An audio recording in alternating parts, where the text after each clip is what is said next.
we did it. It's been a weird few days, Izzy.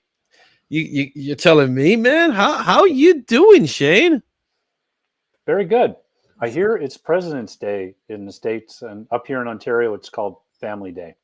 Yeah, we I don't know how we celebrate President's Day other than sleep in, eat, sleep again, and that's it. Or what I do on President's Day, just get ready for this show. Yeah. And not have to worry about actual work. So well, it's funny. I told you a few minutes ago, like I was reviewing one of the things, and then I completely forgot that I didn't send you any covers for my picks because I thought it was Saturday. Oh man, for me it was like, so as I told you beforehand, I did Cosmic Con and I spent the whole weekend in Cosmic Con. So Saturday and Sunday, I came home. I hanged out with the guys on the chat for a little bit, and then I went to bed. I watched some SNL, the 50th anniversary yesterday, And this morning I spent the whole day just getting ready for this stream today. It's a lot of work. If there's mistakes, I'm sure the adventurous Joe will spot them. And today I don't care because it's President's Day. But that's what we do, right? Maybe we'll have no errors. But before we even get started with the chat and I start talking to people in the chat, there's a goal today. We're gonna do a goal today, and the goal is a fun one. So we need 10 super chats. And the way it's going to work is if we hit all 10 super chats by the end of the stream, I am going to give one of you lucky viewers your choice of a sketch cover. So, should we show them the sketch covers? Yeah, I think we should, in between each segment too, we'll show them. Okay, well, let's show the first one here. The first sketch cover is a Captain America issue #1 variant. So that would be this one. Oh, very nice. Yeah, that's the first one. The colors with the white in the back looks really good. So that's the colors for Captain America. Since it is President's Day, might as well, right? Let's do a Captain America. So that's the first one, okay? There will be some other ones that we're going to do, but again, the goal is 10 super chats of any size, and you could qualify to win. So let's go ahead and say what's up to all the guys in the chat. Starting with Las Cruces from Nuevo Mexico. Now, this is uncommon for Las Cruces. He usually gives us like this, yay, hello, woohoo, and then we get the hello from Nuevo Mexico. He went right in for the jugular and decided to say hello from Nuevo Mexico. And that was at 5:38 p.m. So I guess he celebrates President's Day. Yeah, maybe. Maybe, right? And there you are, 1063. Hi, everybody from 1063. What's going on? Then we got TM Nerdy in the house. What's going on, Travis? And he's saying hi to everybody. There you saying hello. Hello. Evening, everyone. Very sick and super cold here right now. Enjoying some homemade chicken noodle soup. Man, you can't catch a break, Joe, man. You know, last week with the pipes, and now he's sick probably because of the pipes. Joe, I hope you feel better, dude. I'm really happy about the package that you got. I managed to watch the video the other day, so thanks for the support. And yeah, you got yourself some beautiful Spider-Boy comic book in the result of that. That's what it was. All right.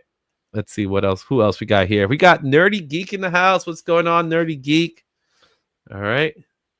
And Bobby De La Ghetto, happy new comic book day. I think he's a little early. Right? Or could the H mean something else instead of happy? Must be happy. Yeah, must be happy. Okay. Early comic book day.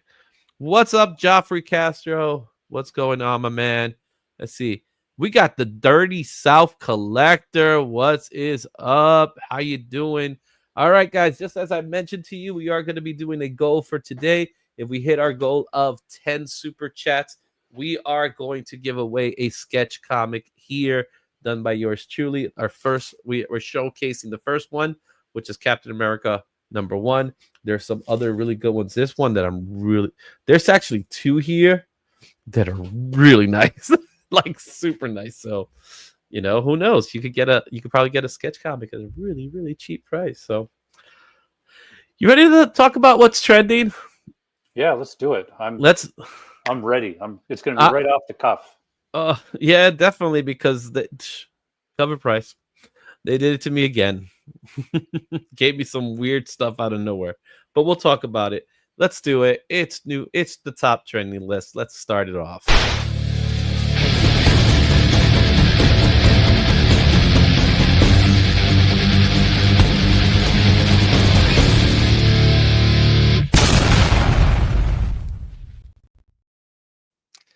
All right. Our trending list here. We got some books that were literally put in the last minute. Literally in the last minute. So therefore, you know, I had to run in and do this. That's why this show can't start on time, Shane. You know, you get this list literally at the time we're about to start the show, and I'm just all that stuff. Yeah. So, you know, and look, listen to this one. You should put the goal at 5 for 5 like Mark does. You will reach it faster. That's not the point. The point is they're sketch comics. So I'm not going to make it 5 for 5 because let's just say 5 people do the goal and they all do $1. You're going to get a free comic book for $5 and it's my hard work here. That's why we got to do 10. I don't mind 10. So, Izzy, let me ask yeah. you, just so people know, because I don't really know myself, how long would it take you to do, like, say, that Captain America cover, like, Mhm. not with breaks and everything, but just your total work time? How long would that take? So it depends on the book. It definitely depends on the book. So with that Captain America takes me roughly about an hour to do with all the colors and things like that. That's the Captain America. Now I did that yesterday while I was at the show. So I was able to do a lot of sketches in the show. And it was a light show, so it wasn't a big amount of people. So I figured why not take this opportunity and do that. So I can't do a goal of 5, but I can do a goal of 10 because in this particular instance, you got my hard work and labor, and these books usually go for about $50. I had I'm trying to do that. Give me a break. Sorry, Joe. I'm not doing that. So if it happens, it happens. If it doesn't happen, we move on to the next one. Plus the Um, cost of the book as well, right? Is well, the at book least in 5 to 10 itself, bucks. yeah, the book by itself is probably $5, but and some of these books actually are worth more than that. So you are going to be getting your values worth with it. So that's how this thing is going to work. So we're going to keep the goal at 10. I'm sorry, I'm not going to go. I'm not going to go lower than that. Um, Umbrella Academy is coming back this summer, so I'm excited. Yeah, cool, awesome. It's good to know. All right, so let's get back to the top trending list. Um, Shane, I always ask you, take a look at what you see there and tell me what you think. Of those 4, I can pretty much tell you why all of them are there. Um, really, Mark Spears, Say No More, the Mm-hmm. Spider-Man cartoon, it's amazing. It's so Mm-hmm. good. Century is Thunderbolts trailer, and Fantastic Four is Herbie from the Yeah. trailer. So Mm-hmm. Um, Hazu, welcome. The goal we're talking about is actually in my channel. So if you jump over to IzzyVerse channel, that's where the goal is for the sketch comic. So, all right. With that said, let's take a look at what came in number 9. Number 10. What am I saying? Number 9. Look at me. Let's see what came up number 10. Number 10 is Earth X. Number 12. This came out in 2000 from Marvel Comics. The last recorded sale of this book was $115 at a 9.4. Fair market value of this book is at $38 raw, and a 9.8 just dropped, believe it or not, $218. It's on the trending list for Key Collector number 6, number 10 for CBSI. Did not make the cover price list, and the sales volume is at 46%. The hype level of this book is now a high because of Fantastic Four Spec. We talked about this last week, and we'll probably be talking about these books for a while. And what do you think she's going to look like? I'm really hoping that it's like a little bit of a bait and switch with Marvel, where it's going to be from another universe most likely, but that the Silver Surfer, as we know him, Norrin Rad, will be revealed at some point. Mm-hmm. We all know that the Fantastic Four has taken place in an alternate universe, so I think this will be the Surfer from that universe. Mm-hmm. So I'm hoping that once they cross over, whatever happens, we get Norrin Rad as well. Yeah, and I think, like you said, it is a bit of a bait and switch where we're going to see Nora Rad eventually. I'm more curious of how they're going to design the hair. Yeah, You know, that's true. you know what I mean? If she's going to be a Silver Surfer, is the hair going to be loose? Is it going to be like a one piece? That's where my question comes from, really. That's going to be really interesting. I hadn't thought of it before, but now that I am, that's going to bother me because in comics, obviously in that medium, it's static, Mm-hmm. and you can have the hair be whatever you want from panel to panel. But in a movie, it's going to have to actually do something. That'll be Yeah. interesting to see. That's a good point. Yeah. So that's my take on that. Um, Besides that, let's see what they do. It is an interesting take on Silver Surfer and where we're going to take this. It's an alternate universe, so therefore, who knows, right?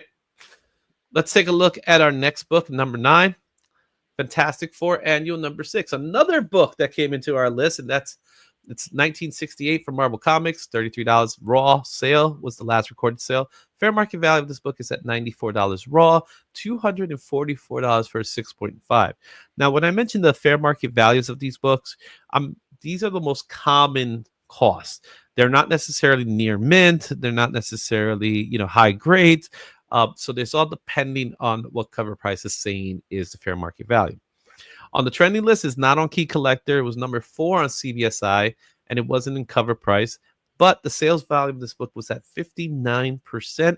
Again, all-time high with the hype level, same as the other one. It's Fantastic Four hype. This is the first appearance of Franklin Richards, who is the son of Ree and Sue. So do you think we're going to get Franklin in this story? I think most likely. I mean, part of the reason for this book being on the list is that there's rumors that Franklin is the reason why Galactus has his sights on this Earth. So whether he did an experiment or because of whatever abilities he might have, if that rumor turns out to be true, then everybody buying this book will be happy. If it doesn't, then they won't. Yeah. Well, here's what I find interesting is that if you look at the advertisement of the movie, you'll notice that Sue's name is Sue Storm and not Sue Richards. Because if it's set in the 60s, she would have changed her last name. I'm just saying, that's common back then, right? People didn't keep their married names. So assuming that's the case, they're not married.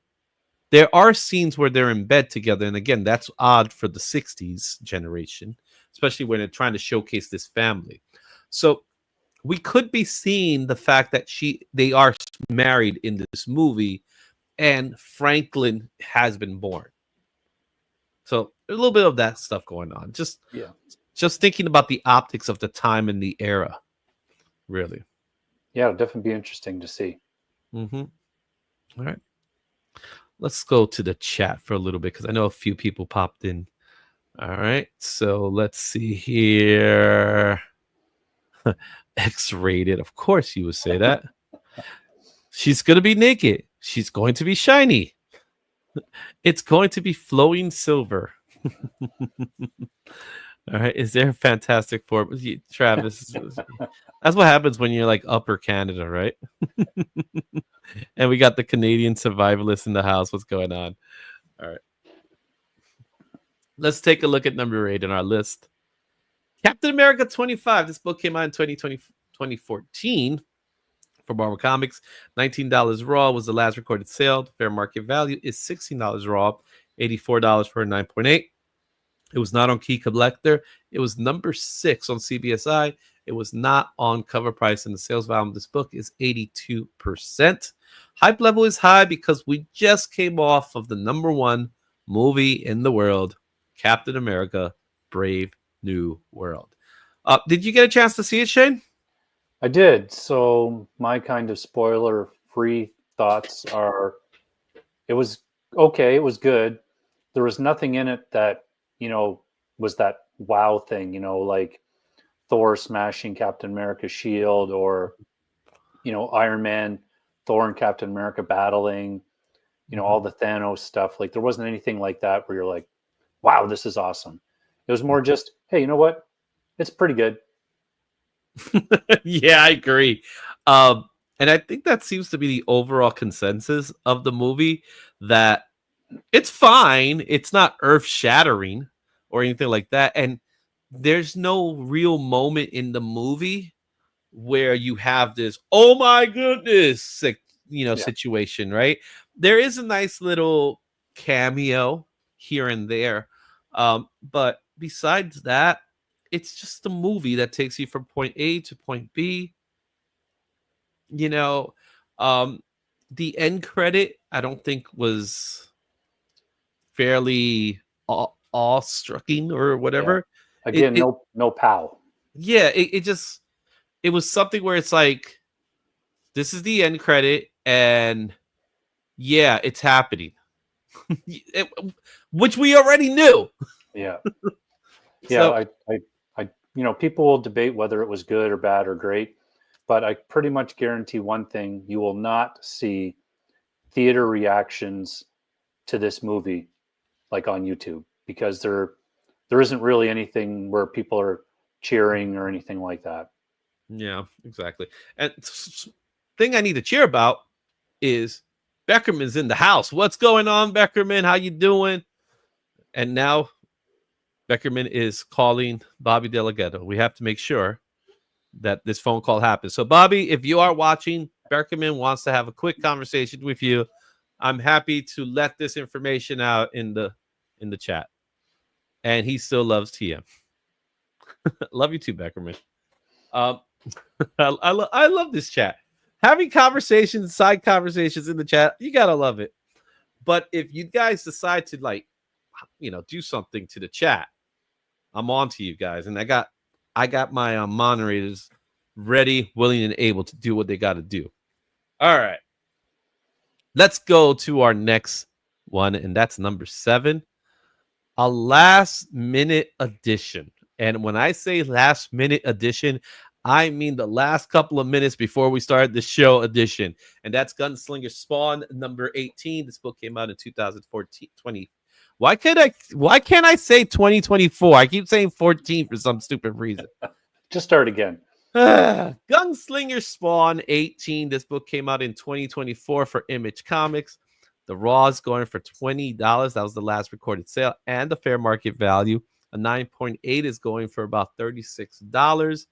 This was not on Key Collector. It was not on CBSI, and it snuck its way into cover price at number 7. It snuck its way into this list because of the sales volume is at 130%. And dare I say it, Mark Spears' hype level is actually dropping. And this one's a medium.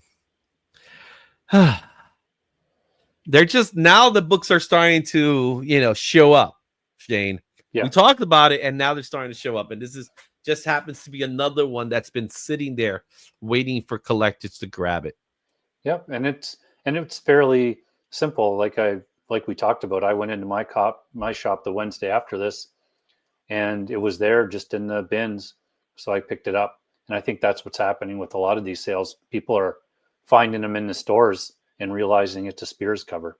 Yeah, and they're buying them online because these sales figures that we have here, they're coming from online sales. They're not coming from LCSs. We don't have information about LCS sales. So the book is getting its attention largely because of Mark Spears, and that's really the only reason why this book is in this list here. The Mark Spears effect is real. Yeah. It really is. Let's take a look at our next book in number 6. And this is another one that was on our list last week, and it creeped its way back in the list again. And at that same point, those numbers are wrong. So now I'm going to have to go into my spreadsheet to make sure the numbers are right so I could fix it in post. See, this is what happens when you guys at Cover Price give me the numbers last minute. So it is, let's see here, make sure I get this right. Okay. Number 6 in our list is Fantastic Four 209. This book came out in 1979 for Marvel Comics. The Raw goes for $10. That was the last recorded sale of the book. The fair market value of this book is $17 raw and $144 for 9.8. This is where the correction is going to be made. It's not on Key Collector, and it's not on CBSI, and it's not number 1 in cover price. Rather, it came in number 10 in cover price, and the sales volume of this book is at 106%, not 103%. The hype level of this book is at a high. Same thing, Shane. Fantastic Four Spec. Yep. Everybody's seen a trailer by now and has seen Herbie in it. I'm still reserving judgment. I can't decide about The Thing. I haven't watched them for a long time, like the other movies. There's just something with The Thing and his voice. I'm still getting used to. It is the voice, because he looks like the Thing. There's no denying that he looks like the Thing. And what bothers me about it, it's not the actor, because I think the actor is a great actor. What bothers me is that, why is it that he doesn't have his classic Brooklyn accent? Because many people who know the comics know that the Thing is based off of Jack Kirby and the character of Jack Kirby, who had a very strong Brooklyn accent. And that's missing in this movie. I think most of the time that he's written, he's written with that accent as well. I mean, again, I'm not a huge Fantastic Four reader, but the times I remember reading The Thing, I'm pretty sure that's how it was written. But yeah, you're right. You're right about that. The accent could be it, and they could have probably just made it a little bit more gravelly. Yeah, just give me Jack Kirby's voice in some way, you know? It's clobbering time, that kind of stuff. And I think that's the hard part for me. As far as this book goes, this is the first written work of John Byrne in Fantastic Four. It is the first appearance of Herbie. It's a fun book. You could get it at a good price, so that's why the book sells. It doesn't go past $20, and it probably won't. Yeah, I mean, unless Herbie somehow saves the universe in this movie, and everybody loves him so much they want to buy it, it's probably a $20 book. Yeah, exactly. So there you have it. Number 6 is Fantastic Four 209. Our next book is The Sentry. This book came out in 2000 from Marvel Comics. Last recorded sale of this book was $130 at 9.4. Fair market value of this book is at $82 raw. 9.8 goes for about $285. It is number 1 on Key Collector, number 2 on CBSI, and it came in number, let me just make sure of this. Yeah, it's just 1 and 2. It didn't make it to cover price. I want to make sure of that. Sales volume of this book's at 46%, but the hype level is high for this book. We're getting ready for some thunderbolts, man. What's your thoughts? Yeah, so they've had a couple of trailers, and the latest trailer shows a little bit more of what everybody is believing to be the Sentry. So they're seeking out this book, and it's got a pretty cool looking cover for that character as well, with the all black and the kind of light in the middle. So it is a cool cover. We'll wait and see. I did see the trailer was in Captain America as well, the extended trailer, and it looks good. I love the Red Guardian character, David Harbour. I think he's awesome. So I'm looking forward to seeing him do that role again. Yeah, I agree. And we did get to see a silhouette of the Sentry. So they're not revealing his actual costume, maybe because they're not prepared to show it just yet. We know he's there. We know the character exists. The version that we saw in the trailer is most likely to the Void, which is his alter ego that he has. So I'm excited for the Thunderbolts. It looks like a fun movie. And that's what I like. A good, fun movie. So there you have it. The Sentry at number 5. At number 4 is your friendly neighborhood Spider-Man, number 1. This came out in 2025 from Marvel Comics. $13 is the raw, and that's the last recorded sale. Fair market value of this book's up $14. There are no recorded slabs as of yet. On the trendy list, it came in number 8 for cover price. The sales value of this book is very high because it is a new book at 141%. The hype level is high. All right, we talked a little bit about it last week. We've seen a couple of more episodes. What's your take now? Izzy, it just gets better and better, the show. Not going to spoil it. There's major characters that are showing up. You're getting stuff put in place. Like all the stuff with Norman Osborn is kind of happening, and you're really starting to see a little bit of a shift there in the last couple episodes. And the teaser at the end of the latest episode came out last week, so it's a week old. You get the classic costume, most likely is going to be in the next episode. Mhm. And so that's what's driving this book, I think, what the hype is. The show is so good, and it appeals to younger audiences, so people are Mhm. looking for it. Yeah, it has this we haven't seen any major villains until now in the show, but what we've seen is like his relationship with Norman Osborn. And I'm starting to enjoy their relationship because Norman is so obsessed with making sure that he, I don't know if the word is controls Spider-Man as much as he's trying to assist Spider-Man right now. Um, the last episode I saw was the one with all the costume changes, which is a callback for those of you who don't know to a storyline from Civil War where Spider-Man had to change his identity, and every single costume you had was those costumes. So I'm a little shocked those books didn't get some kind of spec on them, um, because of the cartoon. So maybe they are getting an uptick in sales. They're dollar bin books, the slingers as they ended up becoming afterwards. And it's a fun show. It really is. It's a fun show. I love the characterization of Peter. I'm looking forward to see what they do with Amadeus Cho because I'm most excited about that character. And of course, the chemistry between Norman and Peter is something that I didn't expect to enjoy, especially at one scene when Peter shows up and Norman's there, and then Harry's there, and Yeah. Norman literally did one of the. It was, you You're know, in for a treat, Izzy, because the past Wednesday, so the ones you haven't seen, I think they dropped 3 episodes, yeah. and there is a lot of meat in those episodes. I think you're going to like them, and then Hmm. we'll be able to talk more next week. I won't ruin anything for you. Hmm. Cool.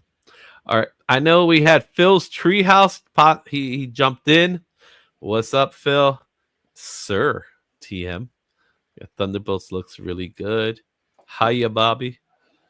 This show definitely, yeah, it's catching everybody by surprise. So it's a really fun show. Let's take a look at number 3. Fantastic Four 49. This book came out in 1966 from Marvel Comics. The last recorded sale was 1,000 at a 6.0. Fair market value of this book is at 626, and that's in a very good grade. $573 for a 4.5, and that's the average. Trending list is not on Key Collector, but it came in number 1 on CBSI. It did not make cover price. Sales volume of this book is at 81%, which is quite shocking for a book that demands that much money. It's also hype level of a high. Another classic cover, classic Kirby, first true appearance of Galactus. I want to see this scene in the movie. This is what I want to see. If you take the trailer and that little shadow they showed, they could be moving in to take this shot. You never Mm-hmm. know. It could be, right? It's I can't wait to see how they do the big guy in this movie because he's just so ridiculous looking, but so cool at the same time. So Mhm. What I want to hear is the voice, because the actor that he picked, his voice has gravitas. And we talked a little bit about the Thing's voice, but man, get Galactus' voice, get that deep voice where when he speaks, you stop and listen. So definitely looking forward to this one. yeah, for sure. Mhm. Let's go with number 2. And Mark Spears hits it again. Spawn 356. The Mark Spears variant. This book came out in 2024 for Image Comics. The Raw last sold for $20. Fair market value of this book is at $31 Raw. However, the 9.6 are still sticking at that $56, which I'm a little shocked by. I guess because there's no one's really trying to sell their 9.8s. They exist. They're out there, but they're not. I guess no one's really selling them. Those who have them kept it. It came in number 4 in CBSI. The real kicker here is the sales volume of 194%, making this hype level at a high for this book. Yeah, I have a sales alert on eBay for a slab copy of this in Canada, and there hasn't been anything since last week. Like there's nothing up right now. There's Mhm. plenty of raw copies for sale. But Yeah. again, this is another one that I went into my shop after we talked about it Hmm. and got lucky it was there. I think I paid 20 or $25 Canadian for it, so got a good deal. So I'm gonna get off for a second here, and I'm just gonna go into CGC census because my curiosity is there. So I'm gonna do a search on the census. Up, I hit the button way too fast. Okay, so I got Spawn here. So my goodness, Spawn has a lot of side books. Yeah. Let's see here. Trying to just find plain Spawn. I can't even find plain Spawn. I keep finding all the other ones. Let's see here. Spawn. I'll just do an exact match. So this is what happens when you decide to do something. Spawn. I'm just gonna say exact match. 356 and see what happens there. And I get Spawn and so many publishers. Give me the actual publisher, which is Image. Okay. Okay, now I can do this.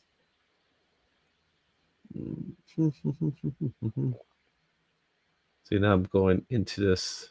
Let's go to them. We're almost there, fellas. Okay, 356 is almost here. There we go, 356. So currently, when it comes to this variant, wow, this is shocking. So it turns out this variant, there isn't as many books yet. And that's why the book is still at a $56. So as of right now, there are 9.8. In fact, there's a total of 13 9.8s in the census of this cover.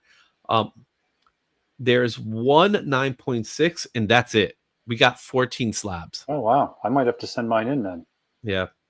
There's only 14 slabs of this book, and therefore the people that have them are holding on to them. Or they're just all being sent. Yeah, they're probably we'll probably talk about this in February. We might see an uptick of this book, but as of right now, 14 books are in the census. That is very interesting. Yeah. Mhm. Wow, good stuff. All right, let's take a look at number one in our list, and that is Hulk number one. This book came out in 2008. 2008 Marvel Comics. $40 raw was the last sale. Fair market value of this book is at $72 raw, while 9.8s are going for $231.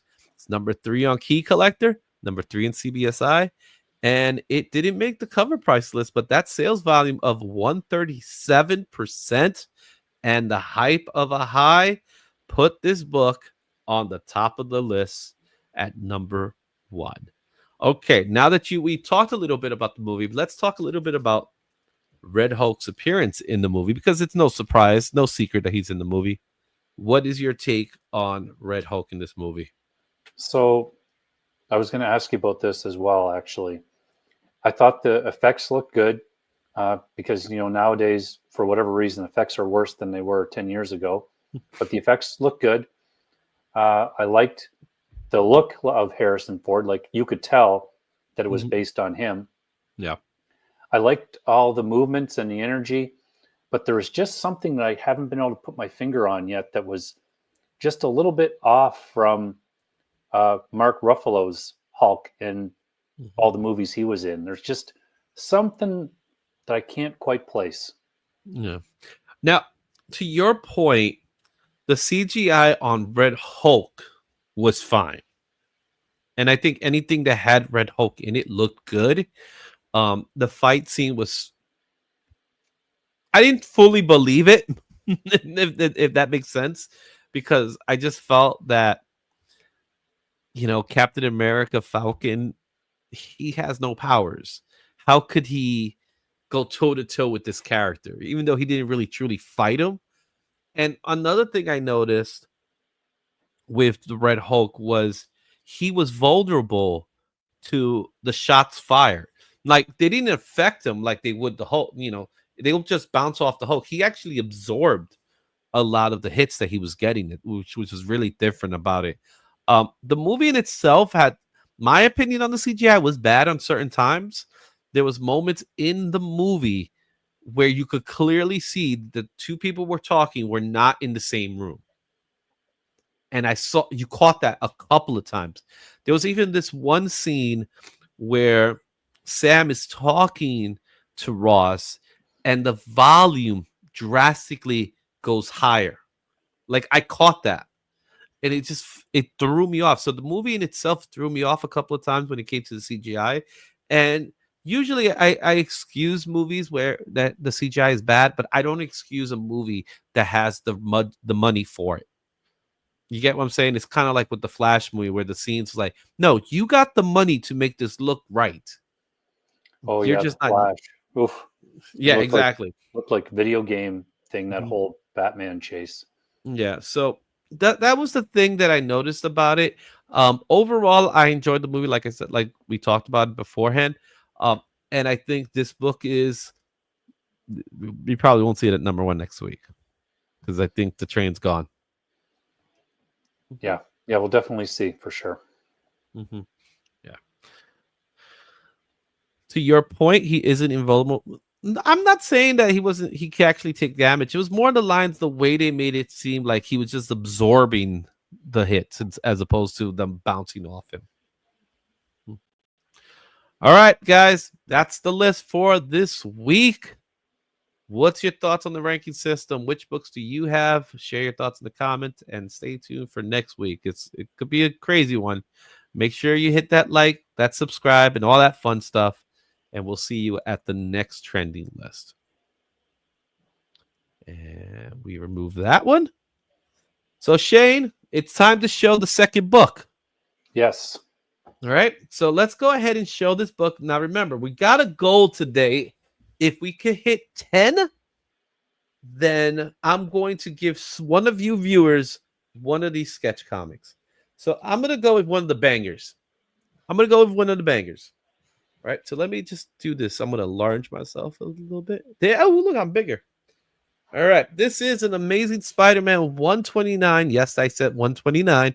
First appearance of Punisher in a facsimile.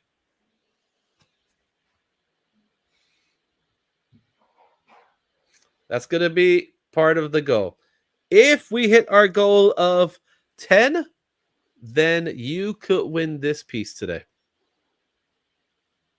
So that's how we're going to look at it. So it's your choice. It will be your choice of either Amazing Spider-Man or the Captain Americas. Really, you get to pick. I have some more here, so I might throw in another one, but you get to pick. All right. Did Metallica make the list? What kind of question is that?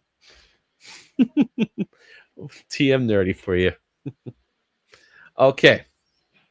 Let's go. And now we get to talk a little bit about a segment that I like, which is called 30, 60, 90. So with that said, let's do the video.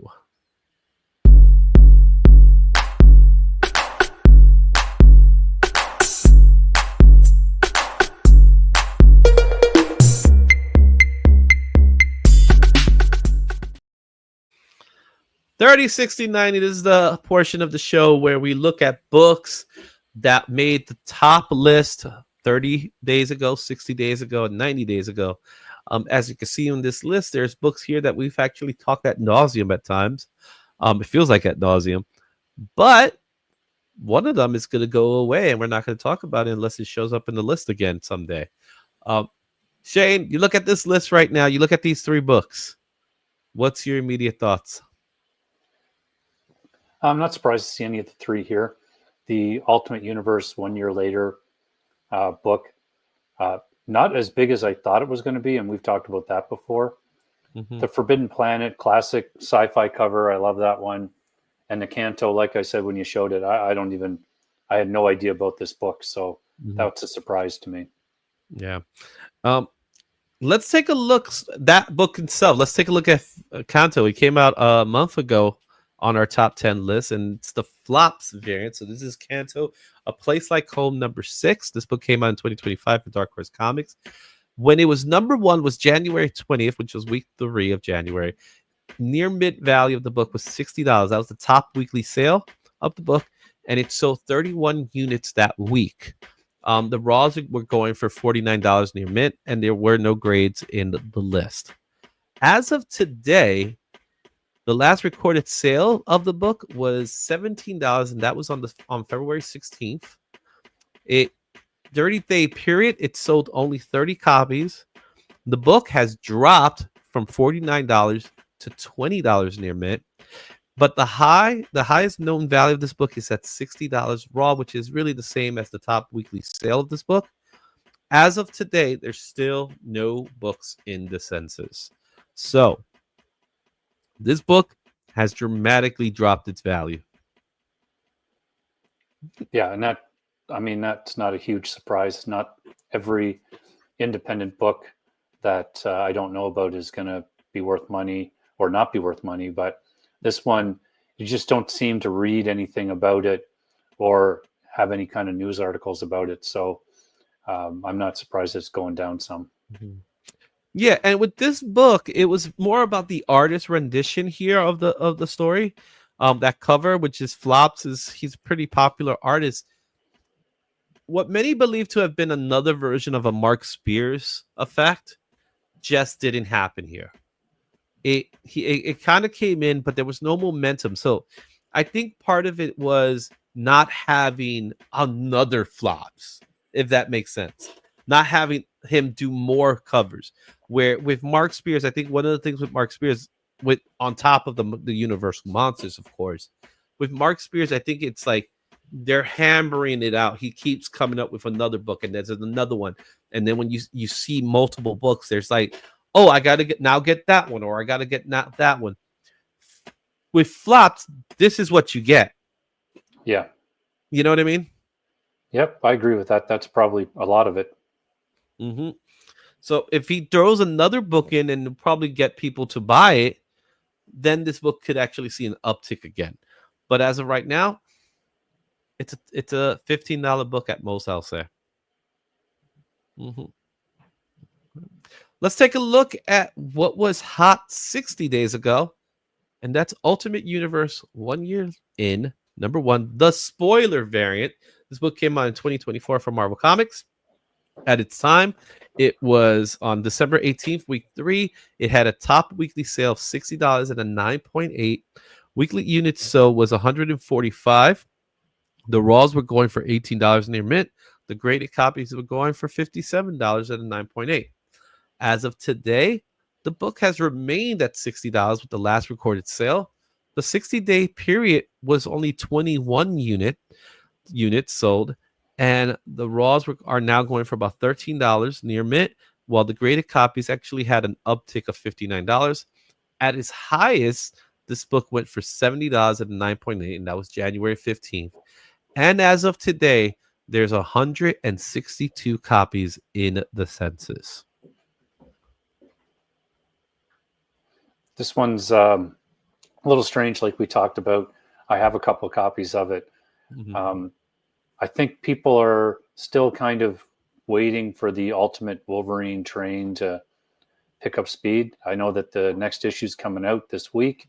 So because it's early on in that, there's still room for this book to get some more attention if that book really takes off. Yeah. And issue 2 is out this week. This Wednesday will come out issue 2, so we might gain some more steam with Wolverine. But unlike Absolute Batman, this book just didn't see that ridiculousness in sales. So I don't know what was the difference between that and this, because like we said, this book should have been the same as Batman was, but it just didn't happen that way. So yeah. You get what I'm saying? So who knows? Let's go with our last book. This is the book that was hot 90 days ago, and that's Forbidden Planet number 1. This book came out in 1992 for Innovation Comics. During its height, November 18th, that was the week 3, this book had a top weekly sale of $121 at a 9.8. The weekly Units sold at that time was 47 copies. The fair market value of this book was $10 at a fine, while $80 and 9.6 for graded copies. As of today, a 9.6 sold for $78, and that was February 10th. Only 13 copies of this book has sold in that 90-day period. The book is now going for $19, so we've seen an uptick of $9. And the graded copy is going for $191 at a 9.8 as fair market value. The highest known sale of this book happened in November at $283 for a 9.8. And surprisingly, only 49 copies exist in the census as of right now. This book has come up, but hasn't really sold. Yeah, you can see that the sales trend is definitely down. So people that have sought out this book pretty much have found it. Yeah, but what I'm not seeing here is why is it that this book has went up in value? So is there still a demand for this book or not? Because if the value of the book is going up, wouldn't you think there's more demand for this book? But yet you don't see it in the sales figures. Yeah, and it could be that those sales, there's just not as many people parting with it now. So there's lower numbers available. It's hard to say. Yeah, it is hard. I think that 283 might have done something to it as well. That might have affected that fair market value of this book. But at the same token, it's just odd that you only have 13 sales since November. And yet, here we are. Oh, with that said, that's the list, guys. Let me know what you think about these books.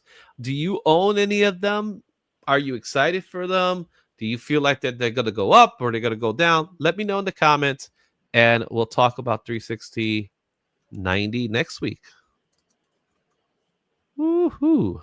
Let's see. Let's take a look at a check. I did see some people jump in, starting with Comic Cap Collectible. What's going on, Rich?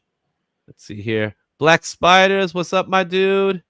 And question for the esteemed panel in chat: is there a specific brand of candy corn I should buy? I need to know. Usually candy corn is a seasonal candy for us. We only really see it during the Halloween season, which obviously we're not even close to that now. My mom likes them, and she's the only real person I know. That person in Flash by Night likes candy corn, so he's probably the best person to ask. As far as brand name goes, I have no idea. Shane, what about you? Well, I know that Costco sells like a caramel and cheese mix pack of candy corn. Mm-hmm. And the caramel one in that is pretty darn good. Okay. But Rich says differently. They all taste like crap. I don't think you should buy any type of candy corn. So he's asking a question to see if they actually exist. I do like, yes, the people do like that book. What's buying? You don't have to talk about it. Yeah, exactly. All right, Halloween is closer than you think. You still love candy corn now. Oh my goodness, what's happening? Anyway, it's time to show book number 3. Let's see. Let's show book number 3 here. Okay, as you know, for those of you who've been sitting here watching, we are doing the channel's goal. If we hit our goal of 10 today, I will be doing a giveaway for one of these sketch comics. I already showed you the Captain America. I've shown you the Punisher. And now the last one I'm going to show you here is a Fantastic Four with the Thing. Oh, that's a good one. Mm-hmm. There you go. So we gotta hit our goal today, and we hit our goal. We'll put a book here for a giveaway today, and it'll be for a giveaway for today. Okay. All right. we're moving pretty quickly. Now is the time where we're going to talk about the creator spotlight. And with the creator spotlight, I decided that it made more sense to make a poll that was like in honor of President's Day. But we don't have any presidents that wrote comic books, and I'm thankful for that right now. But why won't this close? This is doing this weird thing. But I decided to do something on editors in chief because they're the closest things to a president of a company, I guess you could say, right? And I wanted to ask your opinion on who you thought was the best editor in chief, or your thoughts. So with that, your choices were Paul Levitz from DC. He was a fantastic editor in DC. Joe Quesada, which I noticed there was a typo. I never even caught that until now. Joe Quesada, who was the editor-in-chief in the 2000s and gave us the Marvel Knights line, a whole bunch of good stuff. Jim Shooter, editor-in-chief in the 80s at Marvel, 70s and 80s, actually. And one of the earlier ones, Roy Thomas, all of which were phenomenal editors-in-chief during their time. However, the winner by an amazing number at 54%, topping everyone else, was Jim Shooter. What's your thoughts on that win? So my kind of really only kind of knowledge of him, like growing up collecting and then getting into it later on, was Secret Wars. Was really when I started to hear that name a lot. So that's kind of my most exposure to him for sure. All right, so let's go ahead and take some time, talk a little bit about Jim Shooter at this week's Creator Spotlight. And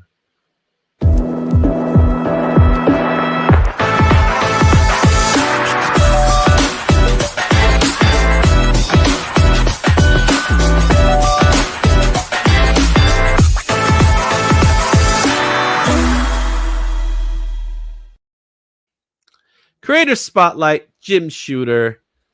What a legacy this man leaves behind. And he's still ticking today. It's not to say that he's gone, guys, but man, the stuff that he was a part of was just amazing, especially the amount of time he's been in the business as well. We're going to learn a little bit about Jim Shooter now. He was the editor-in-chief over at Marvel, but before that he did write comics. And then after that, he went on to do other things, which I think it might be even more important than being an editor-in-chief at Marvel, if you ask me, because of the legacy left behind. So let's go ahead and take a look at the biography of Jim Shooter. Okay. Jim Shooter is a legendary figure in the comic book world, known for his groundbreaking contributions as a writer, editor, and publisher. With a career spanning decades, Shooter has played a pivotal role in shaping some of the most iconic stories and characters in the industry. Shooter started comics at 13 years old, writing a Legion of Superheroes story for DC Comics. He became a regular writer on Superboy, Superman, and the Legions of Superheroes. In 1978, Jim Shooter became editor-in-chief of Marvel Comics, where he introduced royalties and incentive programs that attract top creators. During his tenure, Marvel launched major storylines like Secret Wars, which introduced the black-suited Spider-Man, later known as Venom. After Marvel, Shooter founded Valiant Comics, creating hit titles such as Harbinger, X-O Manowar, and Bloodshot. He later launched Defiant and Broadway Comics, continuing to build a new career, new characters, and universes. Shooter serves as editor-in-chief of Illustrated Media, a custom comics company. His contributions have left an enduring mark on the industry, inspiring generations and creators and fans alike. To learn more, you could go to jimshooter.com. He has his own little blog, and he does have multiple social media accounts where you can see some of his work. one of the cool things about his website is that you have access to some of the scripts that he's written, and I see that somebody is here right now. So what's up, Mark? Legion of Comics comes in right at the right time. He does have some Turok scripts in there, so just for you, Mark. Also, you got Kenneth Burt. I'm still here for you tonight. It sounds like a song. TM Nerdy, he brought us Transformers. Well, he was editor in chief during Transformers, but you don't get Beast Wars without the original. Okay. So now that you've looked at this list, you had some time to look at this list. How do you feel about what he's left behind so far? I was really surprised actually that there was so much DC stuff at the start of his career, which was really interesting to me because I didn't know a lot about his stuff before his Marvel time. So that was kind of neat to see. Mm-hmm. Yeah, his DC stuff really was the start of his career. So he got recognized in DC, not at Marvel. He moved to Marvel and then became editor in chief, really at a really young age, because if he started comics at 13, you're talking about him being an editor in chief probably in his early 20s. That's crazy to hear. Yeah.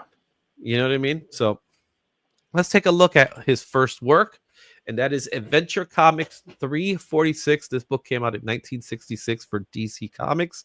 The high sale of this book is $2,880, and that was at a 9.6 that happened back in April of 2022.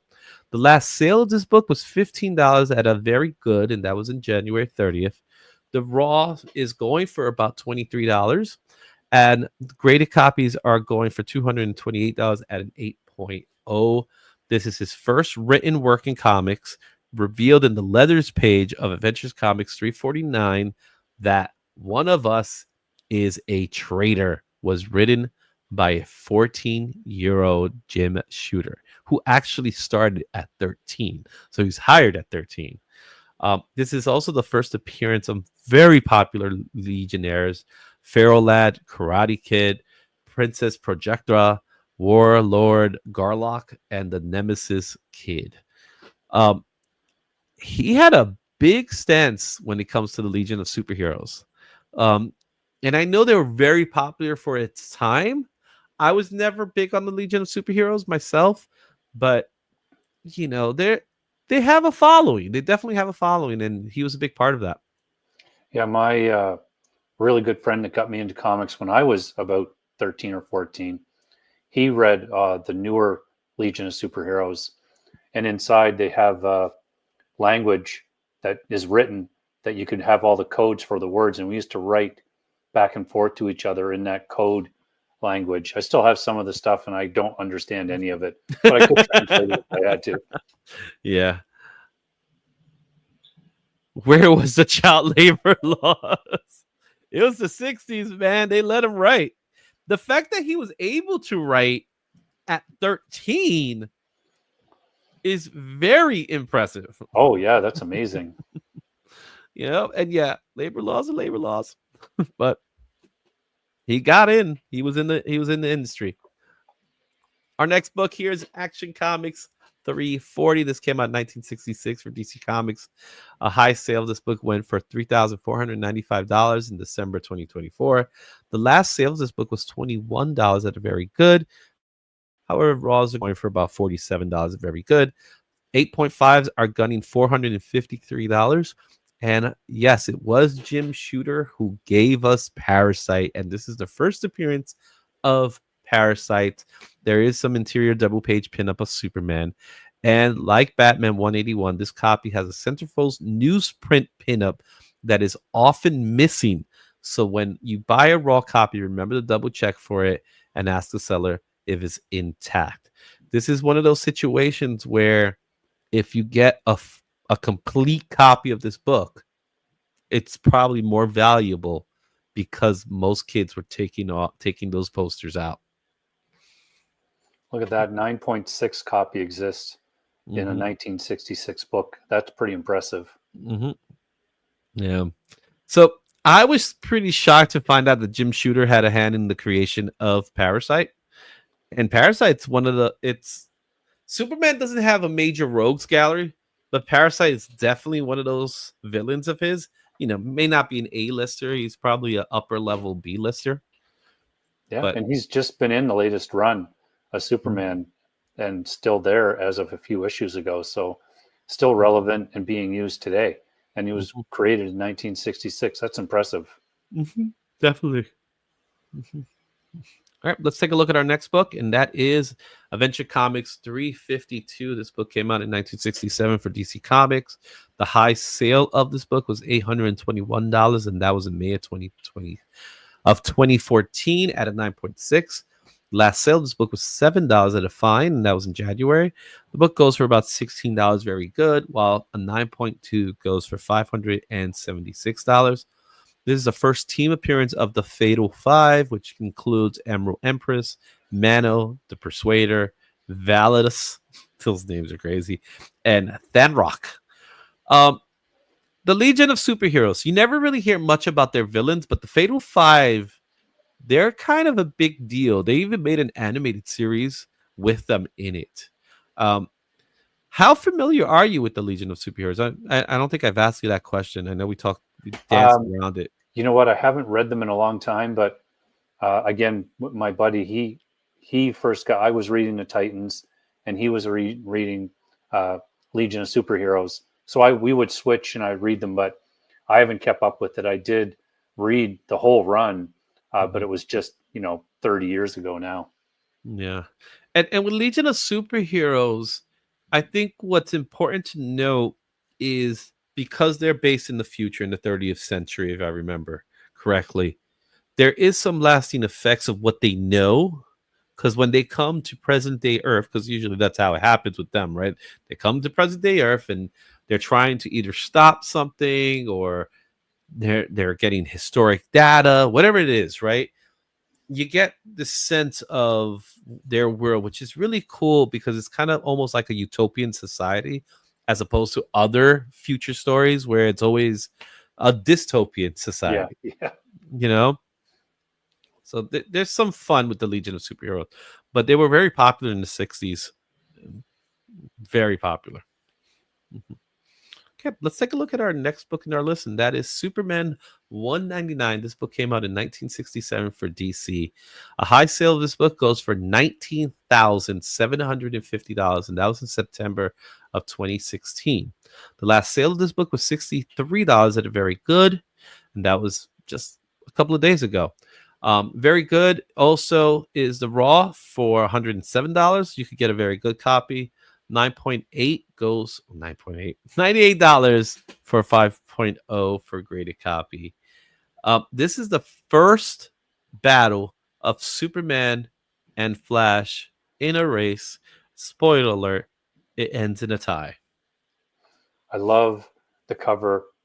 I love all the things about the cover, but I really love that Batman is like rooting for the Flash. I was thinking the same thing when I saw it. I was like, man, Jim, you don't want Batman to like Superman like that? Okay. Just showed their early relationship early on, which, had its ups and downs, but I love Batman and Superman together. So here's something that I'm starting to take a note of when it comes to Jim Shooter's early work.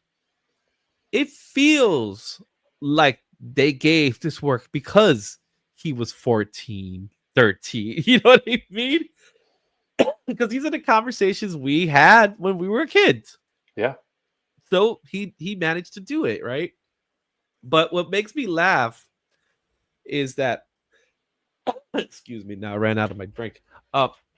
What makes me laugh about this is it has to end in a tie. We couldn't have a definitive winner. No. Why? Why, Shane? Why? Yeah, it was always going to end in a tie. And I haven't read this issue, but I'm sure Superman's ahead for a while, then the Flash is ahead, and then they finish together. Okay. Give me a second. Talks amongst yourselves. I'm going to take a break because I need to get a drink here. So let me go. Let me put you on the the main stage for a little bit, and you could let the world know a little bit about what's going on your side. I'll be right Sure. back. Oh, the big screen. First, I asked this in the chat. If anybody's watching, can let me know. I'm trying some new lights. So, does it look the same as last time? Different? Better? Let me know. Also, I have this coming up. I don't know if anybody's read this series with everything that's going on recently. It's pretty cool. I'm going to do something on Wednesday. I'm going to try to go through all of these. There's only 6 in the series, and just talk a little bit about them.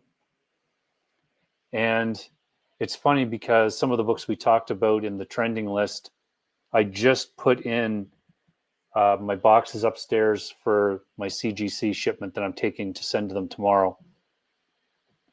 So it'll be interesting to see. I have a Hulk one in there and a bunch of other stuff, pretty much half of which I'm going to be willing to part with. And I've got beside me over here as well another pile of books that I'm going to be sending through to CGC as well. So I've got a bunch of those videos coming up if you watch for them. Cool. And there was got your drink on there, Izzy? I had to, man. I was feeling it, man. Everybody over there is busy, so I couldn't do it. Because I'll be coughing like crazy, and I hate doing that. So thanks for doing your little plug there for the meantime. Going back to this story. Honestly, I think that's what they did with Jim Shooter, that they told him, hey, you're a kid, you could write this story. And we ended up getting the race. But here's my question. Shouldn't Flash be the one that wins this race? I think so. Because he's known to be the fastest man alive. But they couldn't let Superman be second fiddle to Flash. You get my point? Yeah, for sure. Like 1967, you couldn't make the Flash faster than Superman because that would depower Superman in some way.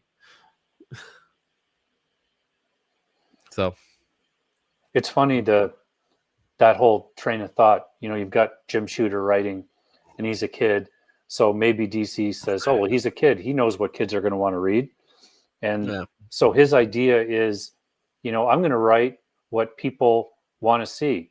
And a lot of times now the writers are, I'm going to write what I want them to see. Mm-hmm. Yeah. There's a lot of that going on. But I would love to hear this conversation with Jim, like have this question with Jim, like, hey, Jim, when you wrote that story, was your intention was to have Flash win or to be a tie? Or was it always the part of the plan to be a tie? You know what I mean? Yeah. Or was he told it had to be a tie? Yeah, exactly. Maybe he was told. What's going on, Comic Verse Tony? My man Tony, how you doing, man? Hope everything's good over there in your area. Okay. Let's go to our next book in our list, and that is Captain Action #1. This came out in 1967 for DC Comics. A high sale at a 9.8 is $384, and that happened back in 2022. The last sale of this book was $23 at a very fine. A raw goes for about $8 at a very good, and the graded copy at a 9.2 sells for about $135. This is the origin of Captain Action. The origin of Captain Action. Captain Action was created in the 1960s as a response to the popularity of action figures and superheroes. The character was designed to appeal to children and was marketed alongside a line of action figures.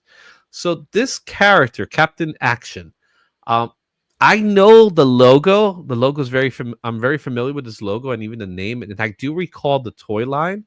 I'm not old enough to go back to the 60s, but I'm familiar with it. And how familiar are you with Captain Action? Never heard of it. So I don't even remember seeing the logo at all. So I've never heard of this one. Yeah, it was a toy line. I don't know how successful it really was. Obviously, the comic book wasn't successful because you could get a 9.8 for $380. That's interesting. You Yeah, know? I'm not quite sure what's happening with Superman's face on that cover, but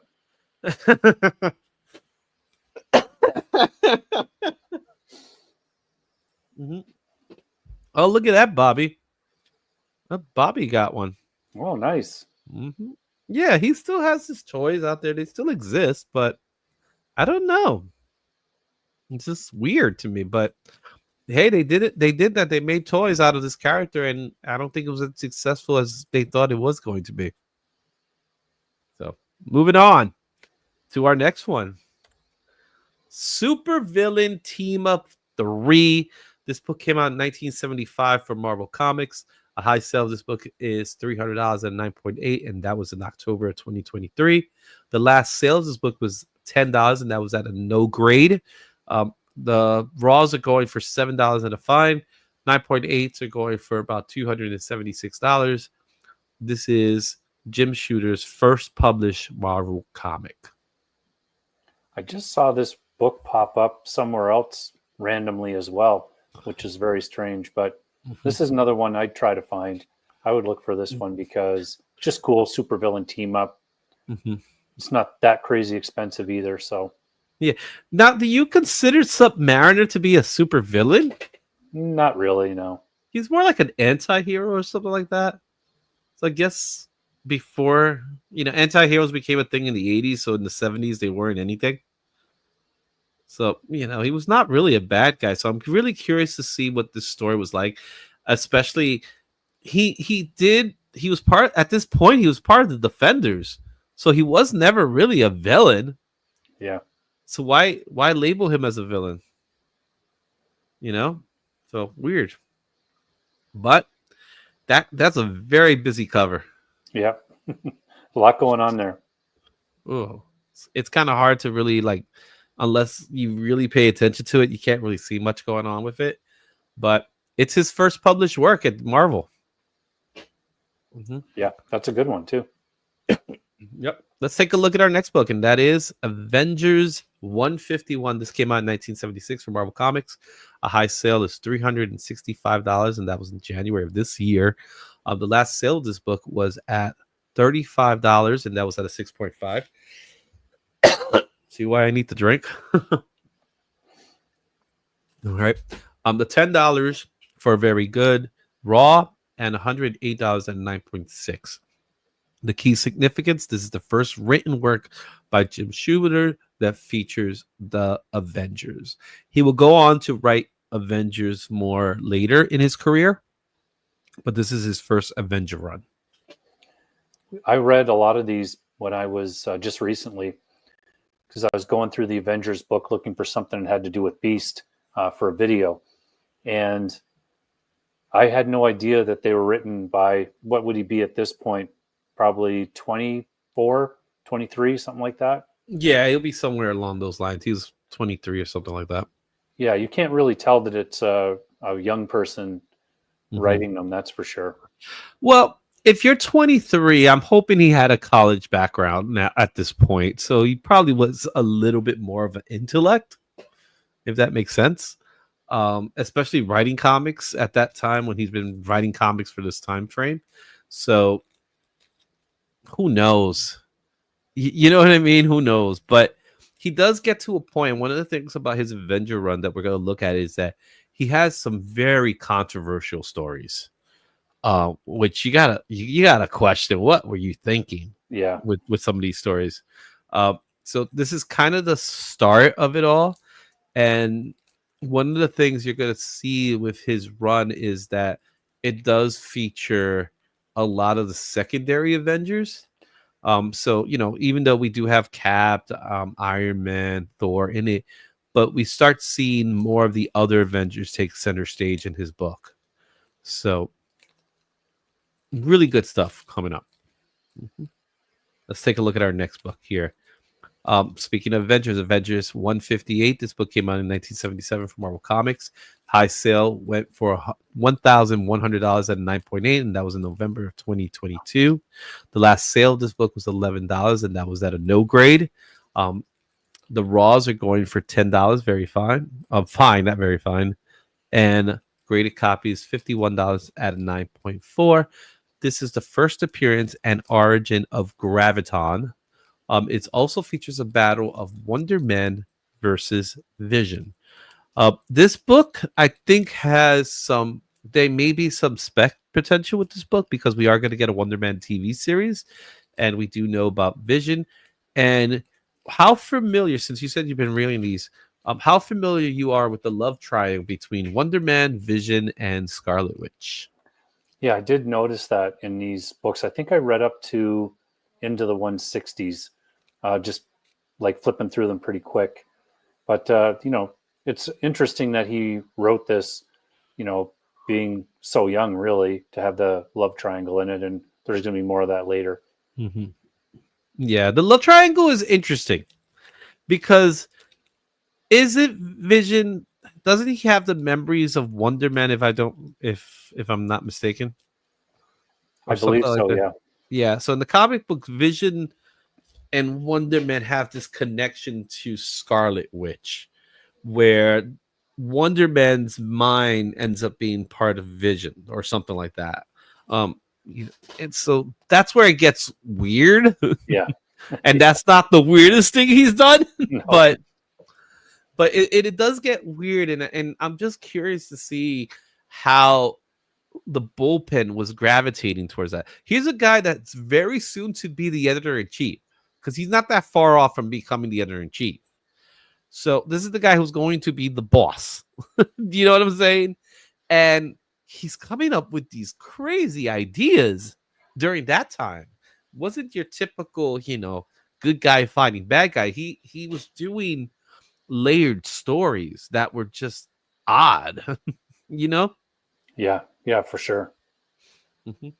Let's take a look at our next one, and that is Avengers 162. This came out in 1977 from Marvel Comics. $800 and 9.8 was the high sale that sold in March of 2023. The last sale of this book was $14 at a very good. The Raws are going for about $14 fine. 9.8 goes for about $162. This features the first appearance of Jocasta, who was created by Ultron as a companion. So we're getting on to the weird. Yeah, a So lot of Ultron needed a companion, a a lot of robot. robot stuff we're finding in the Avengers. A lot of robot stuff. Mhm. What are your thoughts on Ultron needing a companion? So really, Ultron for me was, I just knew him from Secret Wars, and Yeah. he didn't seem to need a companion. He's a robot. Yeah, How he's gonna procreate? But Ultron's a good example of AI gone wrong. but yeah, yeah. but he ended up making Jocasta, which I think she turned on him because she ended up becoming an Avenger afterwards, if I remember. So a character that maybe someday we'll see. Who knows? Yep. So be on the lookout for this book. Mhm. All right, let's take a look at our next Avengers book, and this one interests me as well. It came Avengers 165, 1977. The high sale of this book is $280 and 9.8, and that was in October of 2023 as well. The last sale of this book was $1 at a no grade. The raws are going for about $8 fine, 9.8 guns for about $195. This is the first appearance of Henry Gyrick, a politician who has consistently created problems for the Avengers, but then later the X-Men.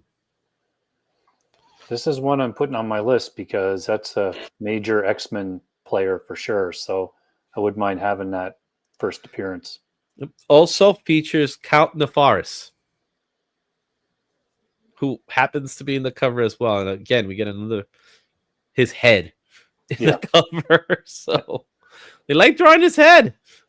I don't know, but Henry Gyrick has obviously his history comes with more with the X-Men in relationship to the Sentinel Project. I didn't know that he was an Avengers character at first. No, So me either. yeah, so it stood out for me that Jim Shooter is responsible for the creation of Henry Gyrick, who ends up becoming a major thorn to the Avengers as part of the Sentinel Project. Mm-hmm. That was pretty interesting. Mm-hmm. All right, let's take a look at our next book, and that is The Mighty Thor 267. This book came out in 1978 from Marvel Comics. High sale of this book is $90 at a 9.8, and that was in December of 2024. Last sale of this book is $5 at no grade. The Raw's going for less than cover price. Well, cover price 35 cents. The Raw's are going for about $3 at a very fine 9.8 is $90, and that's the price for it. This is the first book where he gets the title Editor in Chief at Marvel Comics. That's cool. I love like searching out stuff like this, like first appearances, like first things like that with artists and all that. I wonder if he had to look back, what he would call his greatest thing that he oversaw as editor in chief or implemented.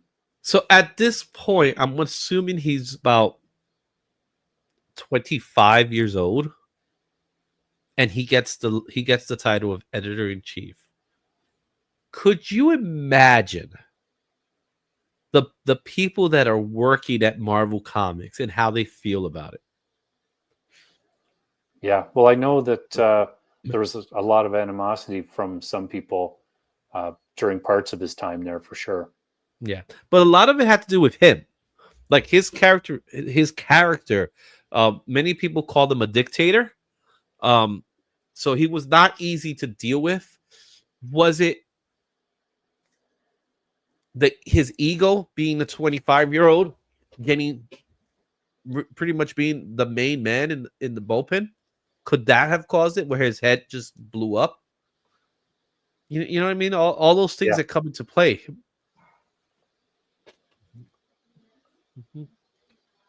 Right.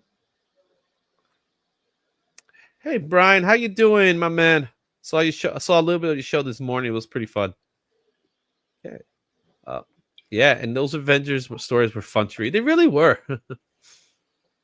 Vision had a mind of Wonder Man in him, and once he was killed and became white. That I know about that story. That was a John Byrne story with the white Vision. All right. Let's take a look at our next book here, and that is Avengers 167. So we're going back to the Avengers. This book came out in 1978 from Marvel Comics. High sale of this book was $312 at 9.8. That was in January of 2022. The last sale of this book was at $15 at a fine. That is also the fair market value at a fine for a floppy. And a 9.8 goes for $259. This is the first meeting of the Avengers and the original OG Guardians of the Galaxy. It also features the first appearance of Karina Tavan, the daughter of the Collector. And it's also the debut of Wonder Man without a costume, and he's wearing his red coat. That coat, man. Yeah, this is a surprise, this one, that I didn't hear about this sooner with all the Guardians movies, even though it's not the same type of characters, but just it's right there on the title. So, yeah, I think that's probably what's hurting the book, that it's not the Guardians of the Galaxy that people know and love. So no Star-Lord, no Rocket Raccoon or anything like that. This is the original Guardians of the Galaxy, which they get some screen time in the second movie, but not as much as you would like. And you don't really get to see them in the third part as well, which is kind of a mishap, I think. But this is cool. They finally get to meet. And at this time, Jim Shooter is going to more of a cosmic realm with the Avengers, which I personally like. I'm a big fan of the Kree Skull War. I think that was pretty cool.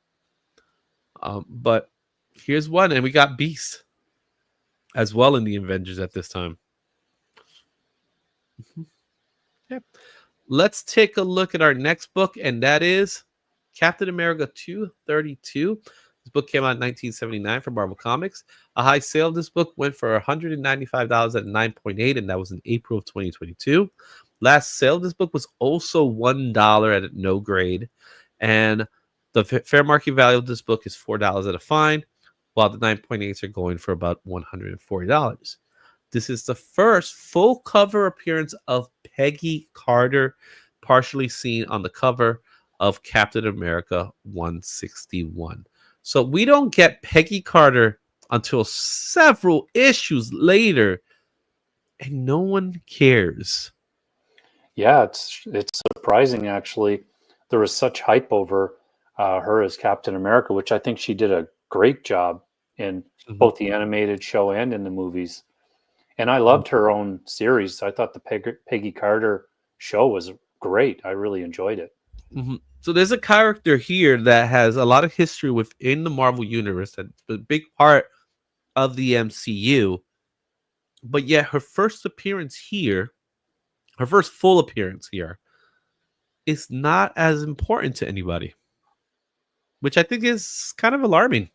Yeah, like $4. I'll be Yeah. checking for this one. Well, hey, you got the first appearance of Peggy Carter there, guys. You know, but it is what it is. Yeah, man. Let's go to our next book here. This one's a big one. Not in price value, but what it's about. Avengers 200. This came out in 1980 from Marvel Comics. High sale of this book was $223 at 9.8, and that was in November of 2020. Last sale of this book was $4 at a no grade. The fair market value of this book is $10 at a very fine, and $104 at a 9.8. This is a very controversial issue because Carol Danvers, who will later be known as Captain Marvel, who at this time was Miss Marvel, is used and becomes pregnant by a man who turns out to be the same person to whom she gives birth to.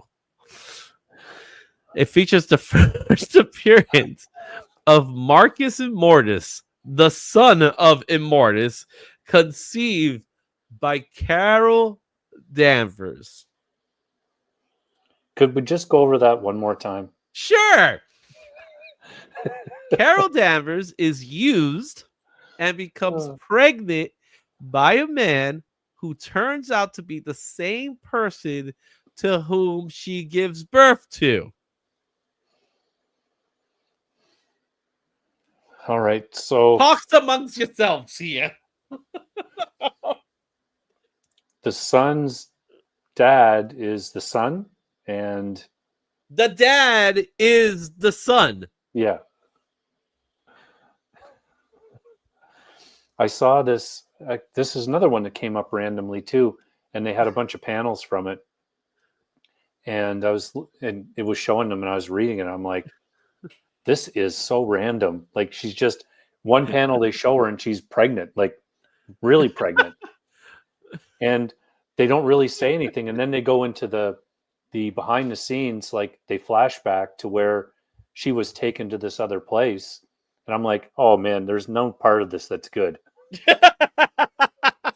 This is all Okay. bad news. All right. To the question, is that incest? I don't know. It's not like, a brother or a fellow relative. No, she's giving birth to the guy who she who can see. How does it work? It's better not to think about it for too long, because I'm then just it's just down a dark road that is not good.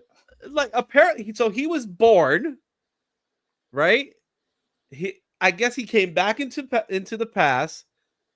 They conceive, and she gives birth to him.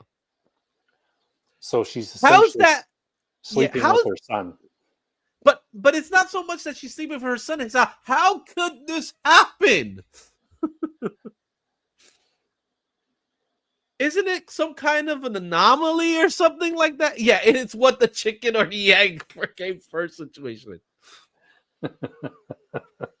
It's much safer to talk about the chicken than the egg. How how how could his sperm give birth to him? Even the signs around it doesn't make sense. Only thought of by a 20-something-year-old who was probably drunk when he thought of the story. I would buy this book just because it is so crazy. And for $10, I mean,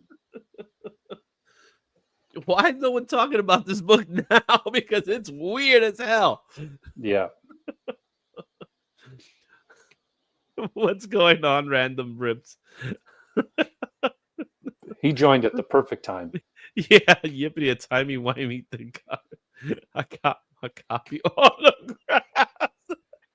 I would love to see George Perez and have that conversation with him. Oh my goodness, this book is something. He probably said, "You want me to sign this?" Yeah. You know what? It's like, so let's say, when Marvel was thinking about doing Avengers stories and they had to go through a couple of books to try to figure out which is a good story here. It's like, yeah, what about Avengers 200? What do you think about that one? And then you see Kevin Feige, he reads the story. He's like, yeah, I don't think we should do this one. Yeah. Imagine sitting around the writing room. So this is what's going to happen. And everybody just stares at you like, what? And you're the editor in chief, so no one's going to tell you no. Yeah. Think about that part. So she's going to give birth to him. And then someone's going to raise it. So how is that possible? It's like he's going to come back into the past. No, it doesn't work that way. It can't work that way. But and this doesn't even cover off the whole thing of that she didn't really have any choice in any of this. Yeah, exactly. And she was used, as they put it, to give birth to himself. That's putting it very lightly, I'd say. Yeah, I'm not using the word because I want to be monetized. My goodness. Let's move on to the next book. It's safer. It's safe. Marvel Treasury Edition, issue number 28. This book came out in 1981 from Marvel and DC Comics. The high sale of this book was $120 raw. The last sale of this book was at $14 at good. And the fair market value of this book is $21 at a fine. But there's no recorded sales of slabs for this book, which is a 62-page oversized DC Marvel crossover featuring Spider-Man and Superman. It also features a battle of Superman versus the Hulk. So this is not the first, obviously, but this is part of DC and Marvel working together, and Jim Shooter had a big hand of that. This one was produced by Marvel Comics, so therefore that's why it's called Marvel Treasury Edition. However, DC licensed off Superman for this story. Every time I go to the comic conventions, I always look for these Treasury editions just to try to find one that's that sweet spot and in good shape and good price. So I haven't found any of them yet. I have the Star Wars one, but it's in real rough shape.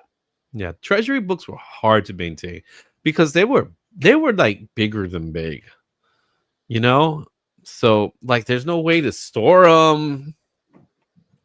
But Superman, Spider-Man, another story with them. I love it. Don't get that often. No. And we get Doctor Doom, and we get Parasite, and we get the Hulk and Batman. That's awesome. All right. Let's take a look at our next book here. We're going back to the controversy. Avengers 213, 1981 from Marvel Comics.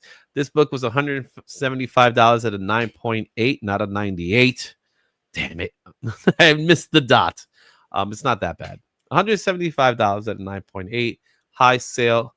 This was back in June of 2023. The last sale of this book was $6 at a no grade. That's also the fair market value of a fine. And it's $57 at a 9.8 is the fair market value for a graded copy. This is a controversial issue featuring Hank Pym, a.k.a. Late Yellow Jacket, is suspended from the Avengers after physically assaulting his wife, Janet, a.k.a. the Wasp. Signs of a character shift begin in Avengers 2:12, which is the previous issue, where Hank destroys one of Janet's costumes.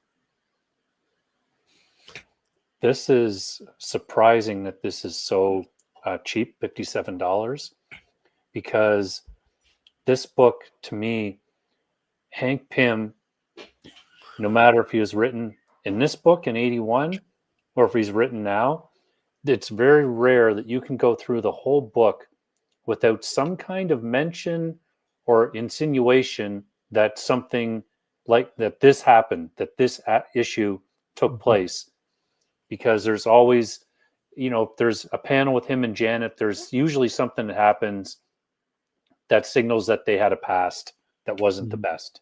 Yeah.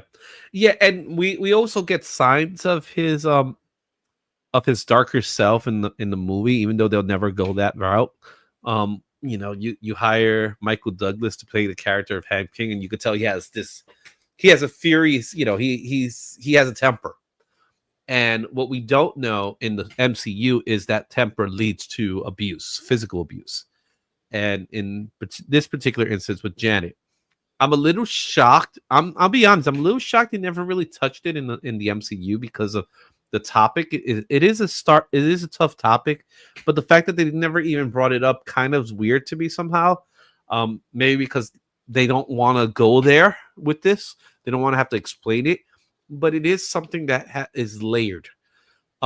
It's controversial, yes, not as controversial as the previous one, of course, but this is more in lines to comic books are getting real and they're starting to feel real. Um, he has a temper and he's an abusive husband and he's also a superhero. So I think part of the controversy is that he got suspended. Yeah. You know what I mean? Like, no, you're kicked out permanently. You get what I'm saying? So Oh it yeah, was for sure. interesting. It was interesting that that subject matter was being taught was being part of it in this series. I happen to have 2 copies of this book. So it's a book every time I see it I pick it up because it's a striking cover. It's one that just stands out in my head like I got to pick this up, you know what I mean? Yeah. Mhm. All right, let's take a look at our next book here, and that is the official Marvel Comics tryout book #1. This came out in 1983 for Marvel Comics. A high sale of this book was raw at $65, and that was December 2021.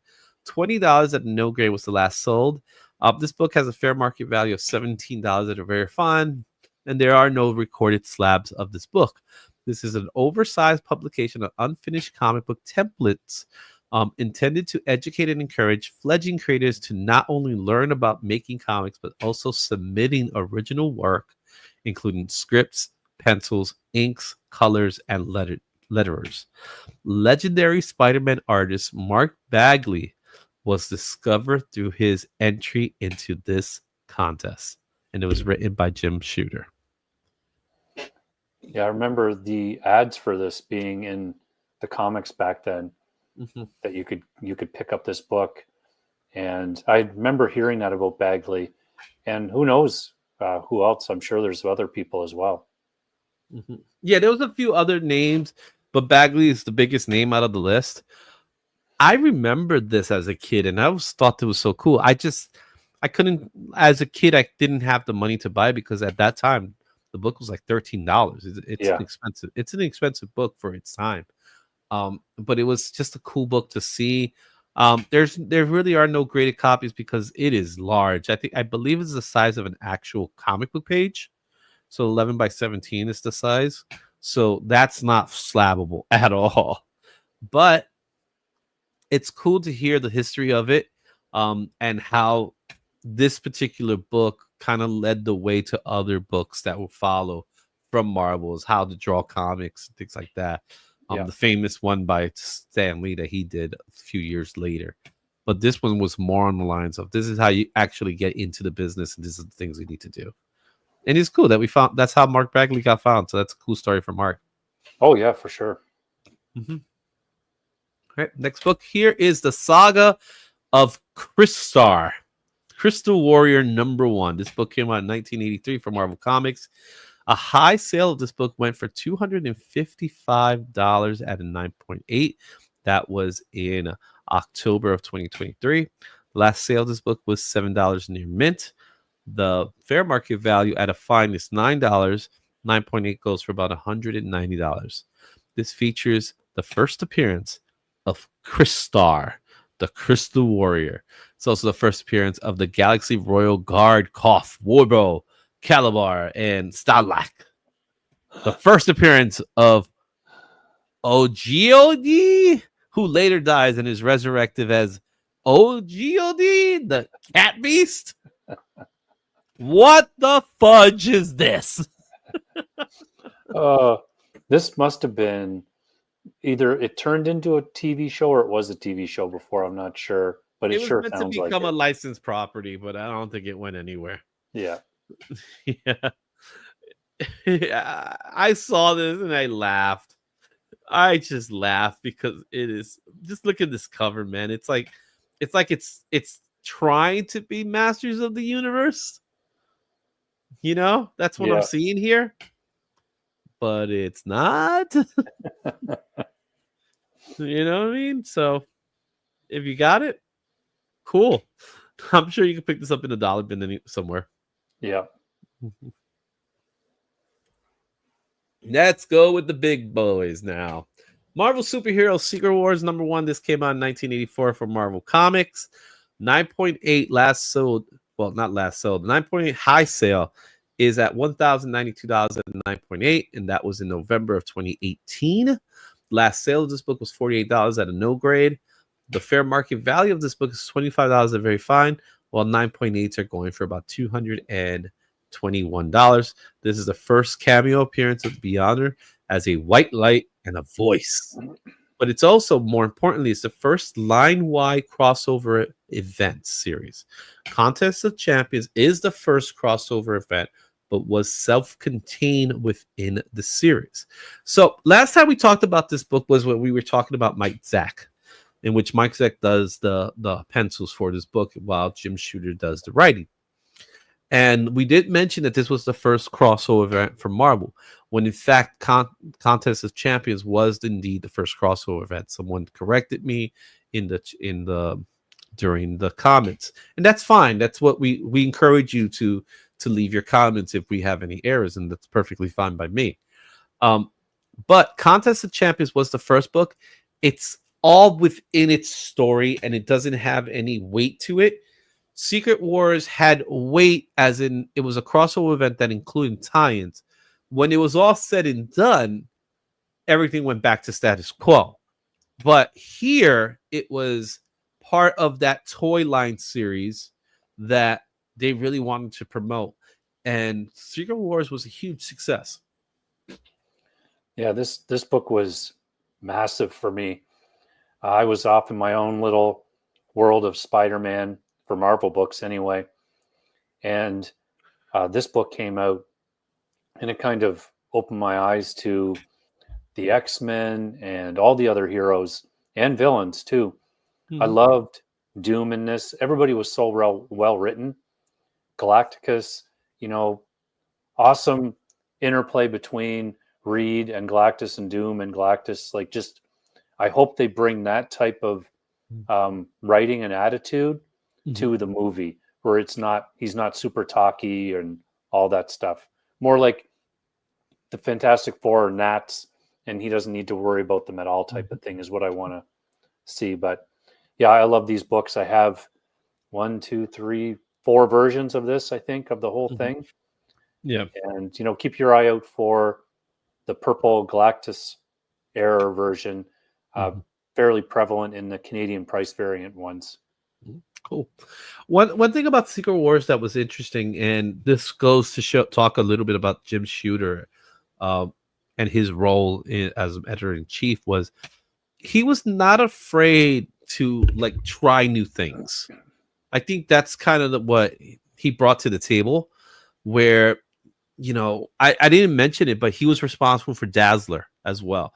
Now it came in a little late, but it was something, and we're going to talk about it within the next book here, how influential he was in just changing the status quo, where comic books really stood where they were in their lane, really. And in Marvel Comics specifically, they did talk about subject matters that were hard to deal with, like drugs in the 70s. But we see here through his work that he's dealing with abuse. And in this particular work, he's working hand in hand with getting Marvel more recognized. at this time, Marvel was becoming more and more recognized to the public eye, um, because they were, they were a fixture in the Macy's Day Parade, and it wasn't just about Spider-Man, but what Spider-Man was bringing through Spider-Man, we were bringing the X-Men, we were bringing the other Avengers, and we're starting to see them more so with cartoon series and things like that, because Stan Lee went to Hollywood, left left left Jim Shooter in charge while he was in Hollywood doing his thing with Marvel Entertainment. So we got to see a lot of that stuff happen, and then the creation of Star Comics, and then we'll see another brand that he was a big part of.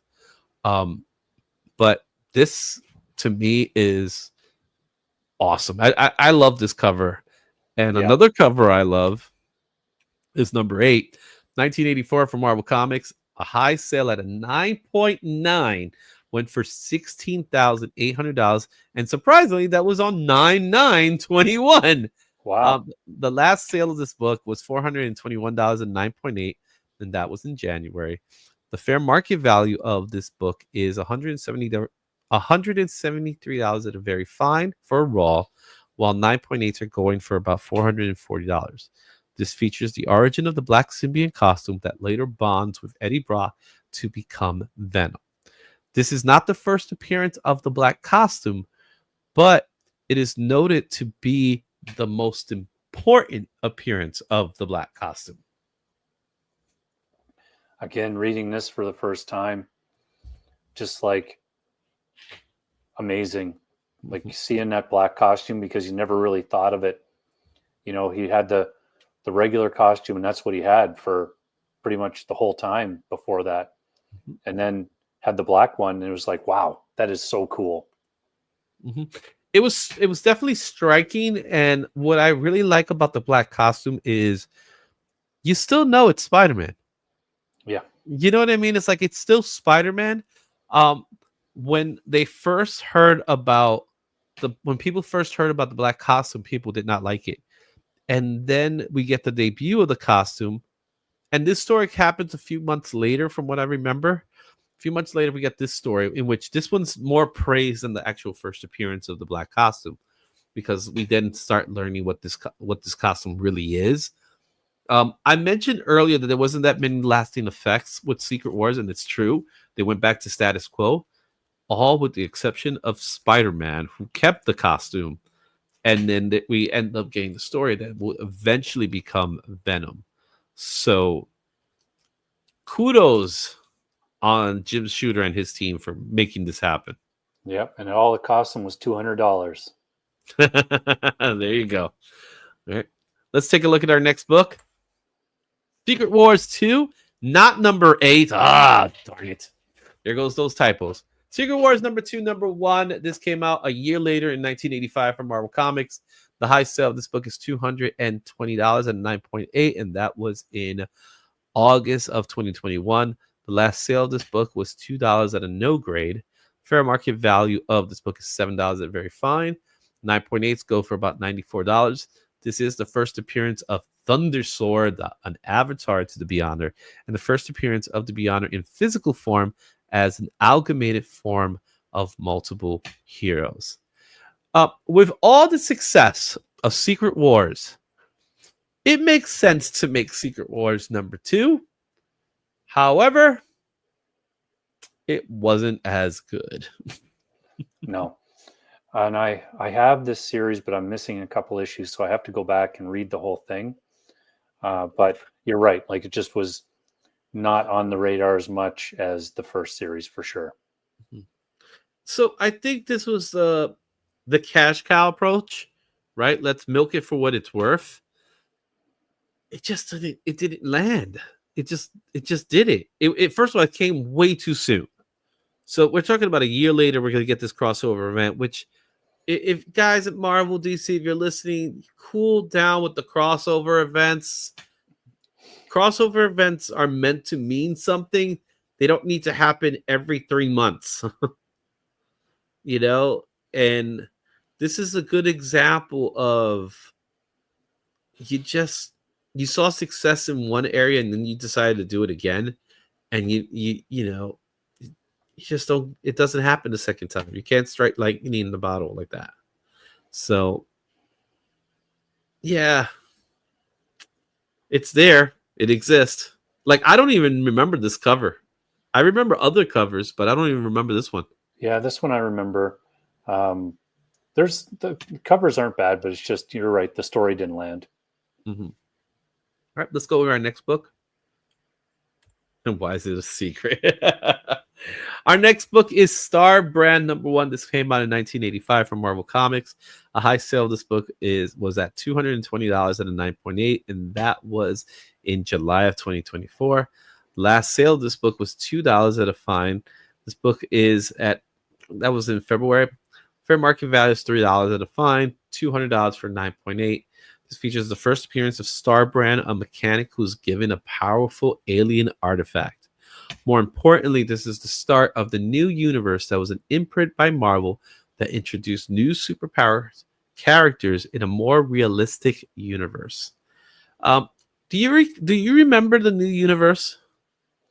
I do, and I remember seeing the books everywhere because it just wasn't a big hit around where I was that I remember. These books seem to be easy to find. Mm-hmm.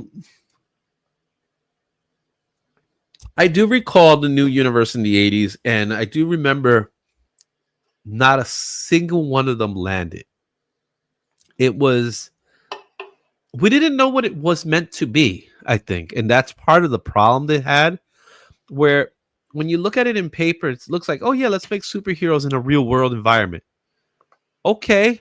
Isn't that what Marvel's technically is already? Yeah, we're already in New York.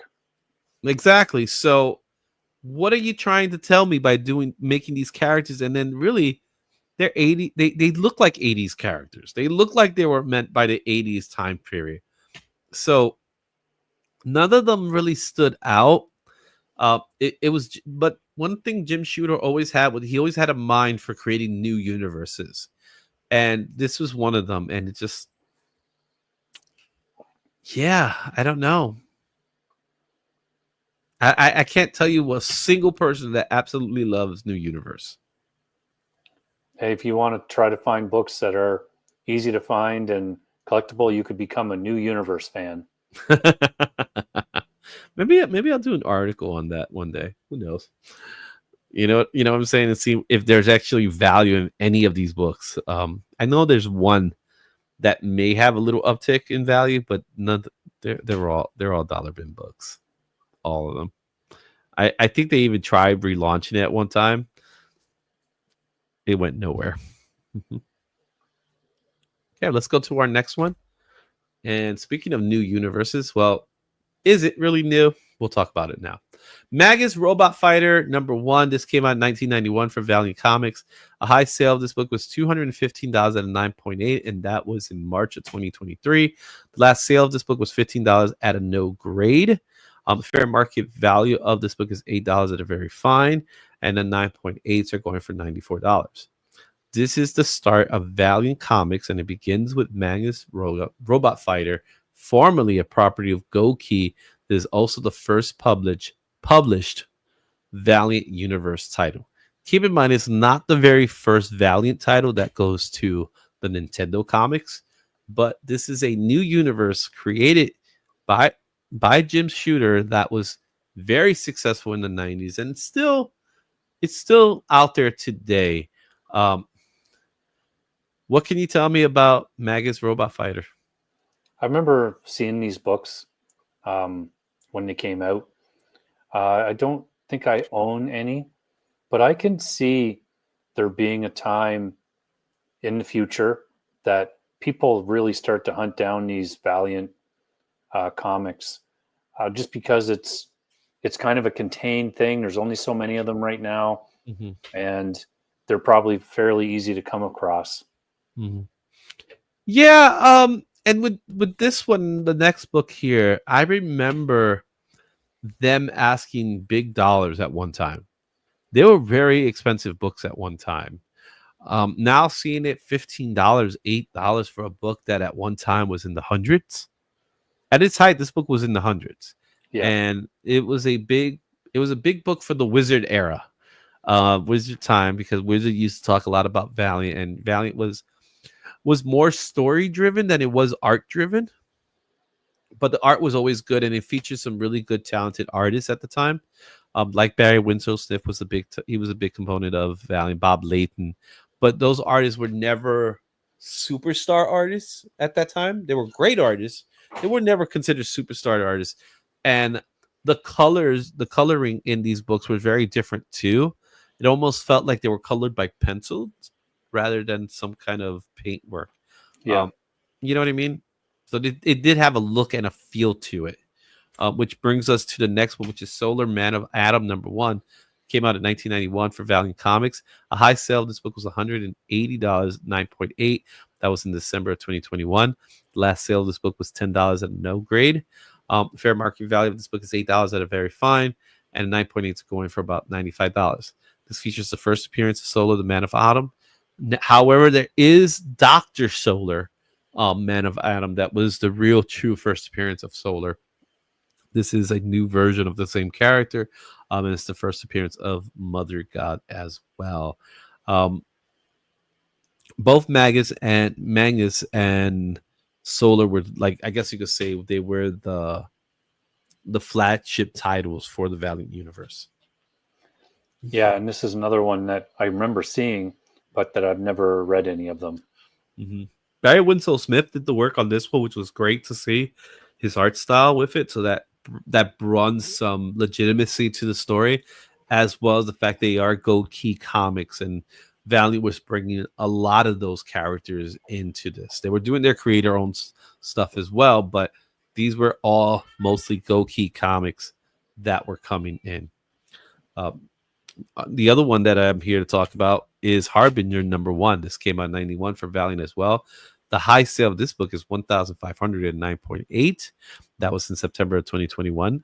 The last sale of this book was $76, 9.4 in February. Fair market value of this book is $70 near mint, while the graded copies are going for $114 and 9.6. This features the first appearance of the Renegades, which is a Harbinger resistance group.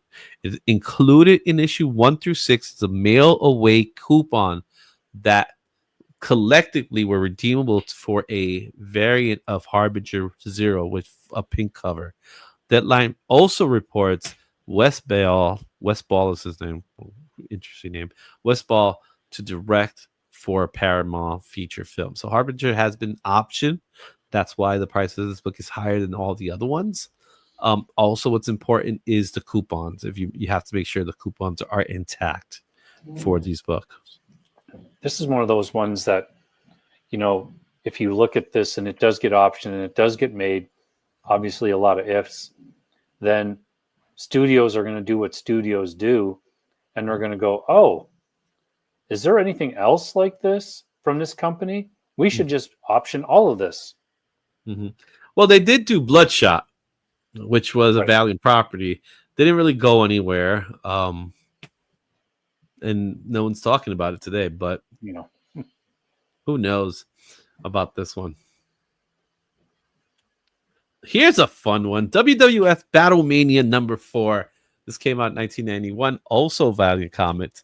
Raw copy is $30 and across the board. That was the last sale as well as the fair market value.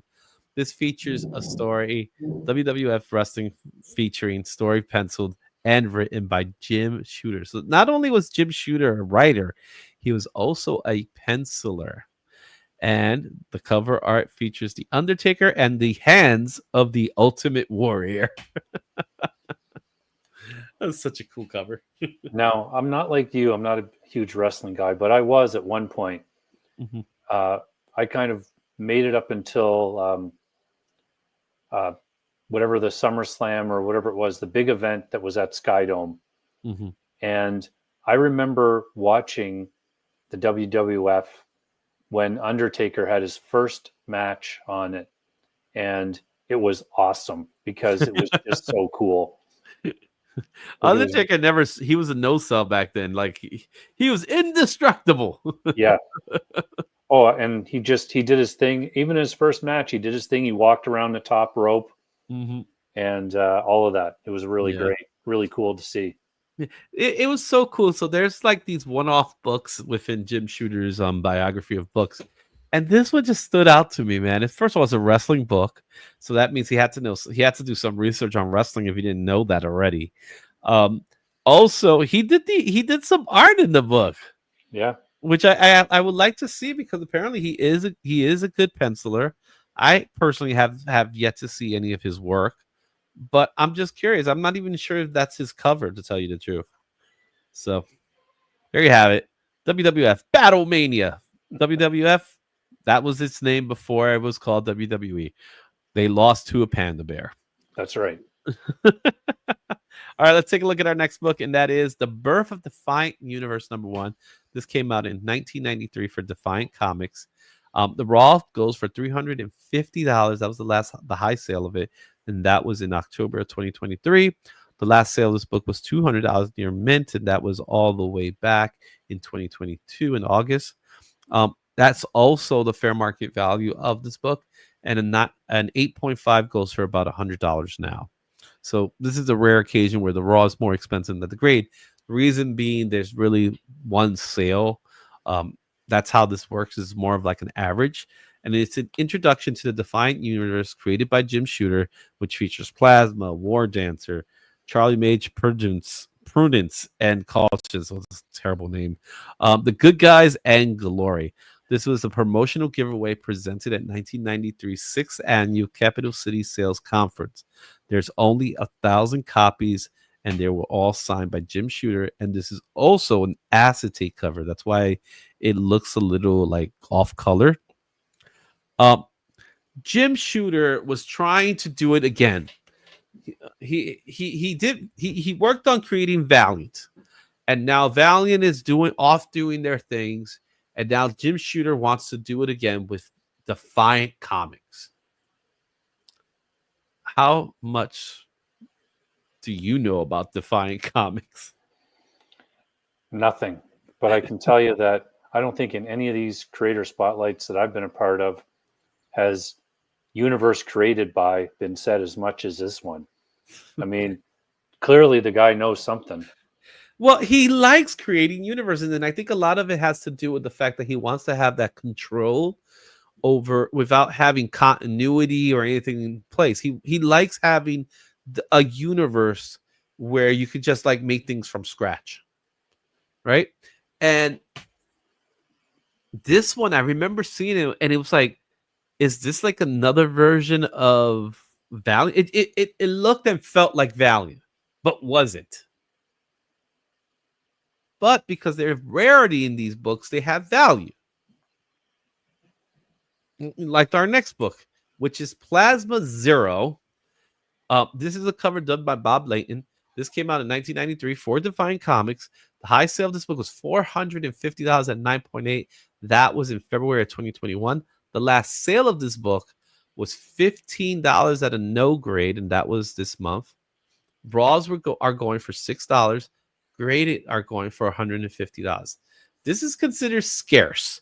It's a standalone edition with one staple in it, and it is through this particular version was given away by Shooter and others associated with Defiant distributed.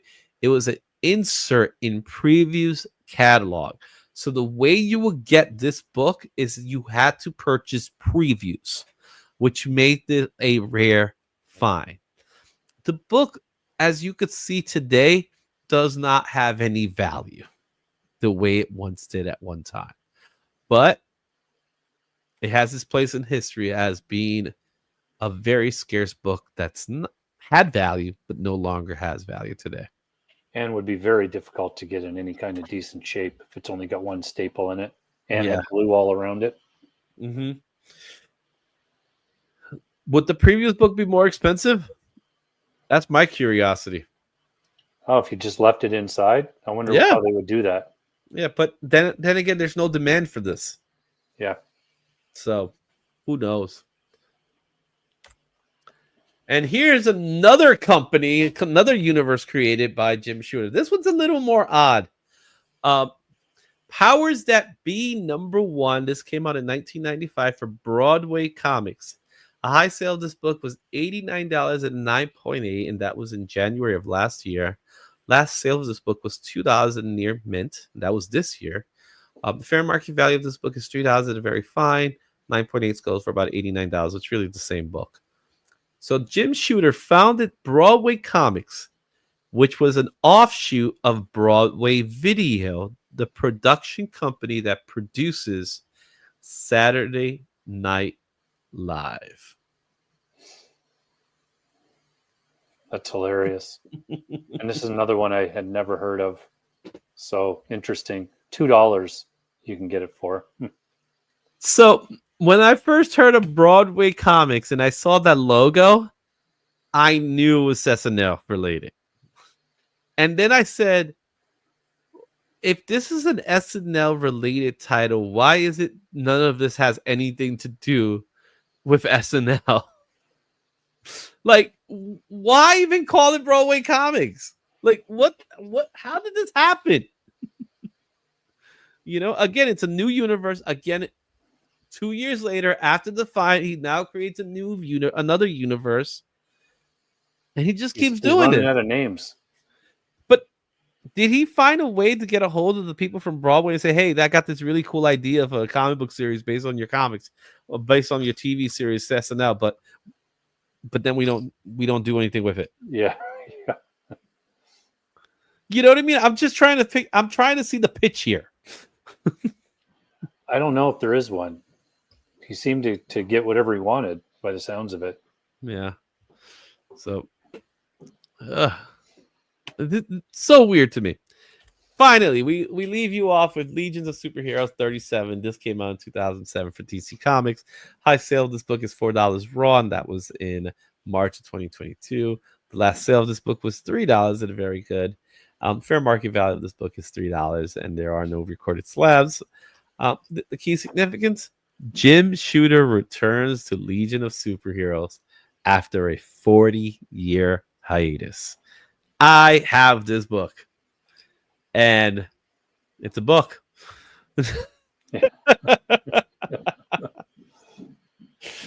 So isn't it funny how it just comes back full circle to Legion of Superheroes? And he had a little run on it too. Yeah, it's amazing. I mean, and even Legion of Superheroes, he really created another universe within a universe with those characters, because they were all from the future, which he created. So yeah, exactly.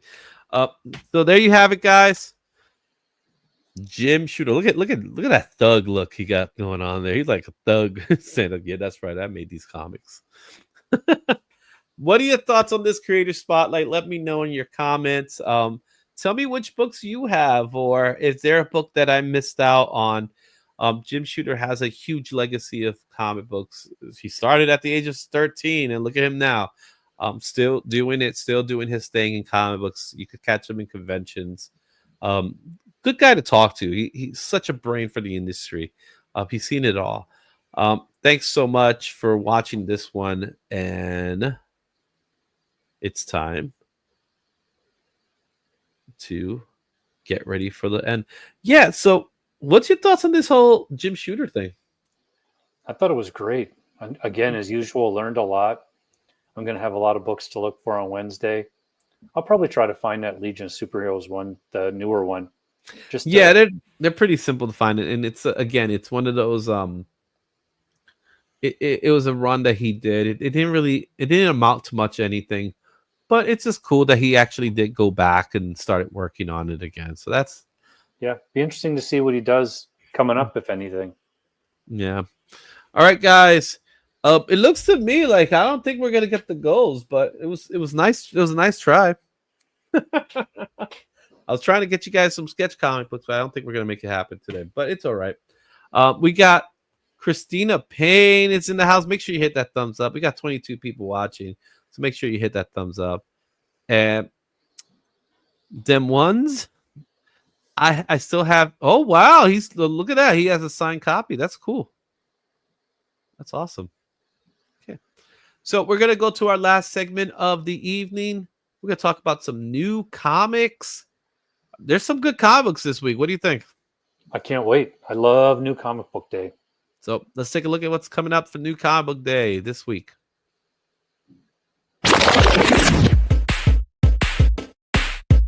Yeah.